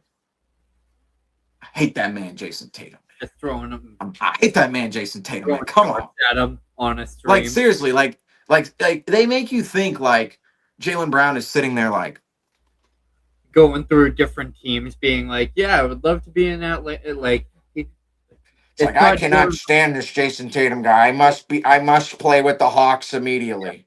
Yeah. It's like you'll just like I just like they seriously make it seem as if he's sitting there just Brandon Ayuk being like, I want the Boston Celtics to cut me today so I can go play in Atlanta. Which that's a whole crazy situation. Him telling the 49ers, cut me right now so I can play for the Commanders, only following the Commanders right now, sending videos to Jalen Daniels. It's an Antonio Brown 2.0 situation. Yeah, I just except he's way worse. So yeah, there's that. I mean, the NBA draft. All right, I think we are to the end here. Yep. As ESPN's wrapping up, we're gonna wrap up as well. One day we'll have as many viewers, folks. One day. But Franco, any last thoughts here on the second night of the NBA draft? Any lasting themes? Lasting themes from tonight's draft. Different from last night. Obviously, we didn't even go through our full names and really didn't offer too much analysis upon most of the players that were drafted tonight. But very quiet night as well. Didn't see too much movement as well. Usually, you see a player attached to some of these second round deals. However, we did see Mo Gay attached to the 3-way deal that was made yesterday later on. So that was an update from the NBA. But other than that, heading into this offseason, it is now going to be free agency and watching. Really just we'll do an episode fully going into the full coverage of the NBA offseason, NBA free agents, probably do some predictions upon that, including some mock trades of some of the remaining players who are unhappy within their situations.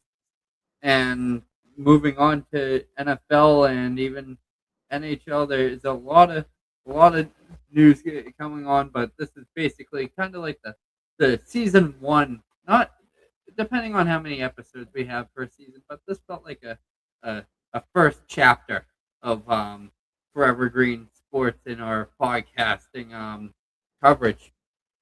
This is only the ramp up. I mean, Just the ramp this up. is like This when you is like take over a business, there's still some things that might be awry when you take it over, but then, you settle in. Just settle in.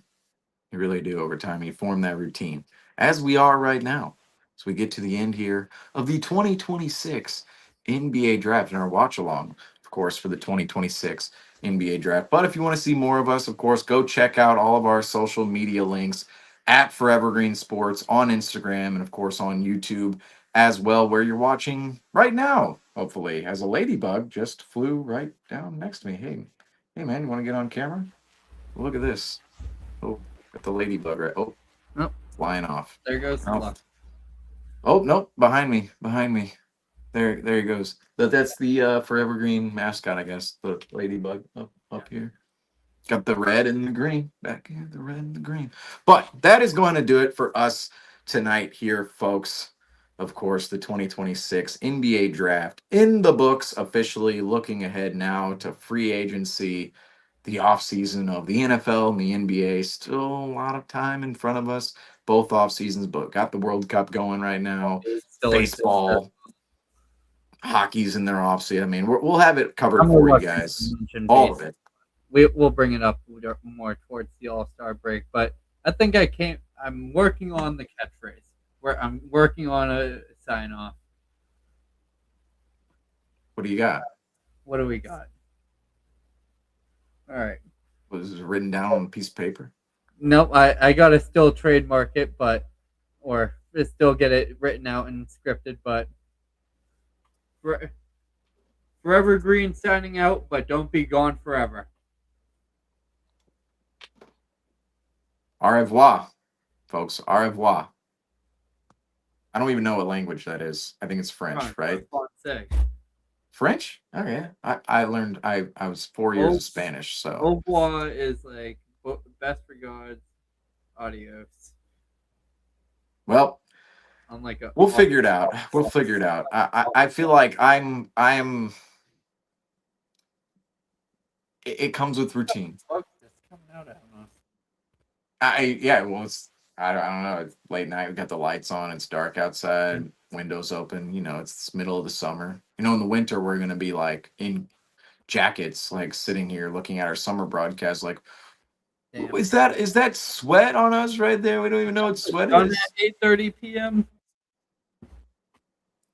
But anyway, that's going to take us to the end here of our 2026 NBA Draft Watch Along. Of course, I'm your host, Seamus Zarlingo. Alongside of me tonight, Nick Franco. And do not forget to hit up all of our social media links at Forever Green Sports on Instagram, YouTube as well. Don't forget to like, subscribe, and follow. But that is going to do it for us tonight here, folks. As I always say, thank you all for watching. And Franco, you had the saying. I don't remember it. Go green, but don't be gone forever. Because we'll be back. That's right. Peace, folks.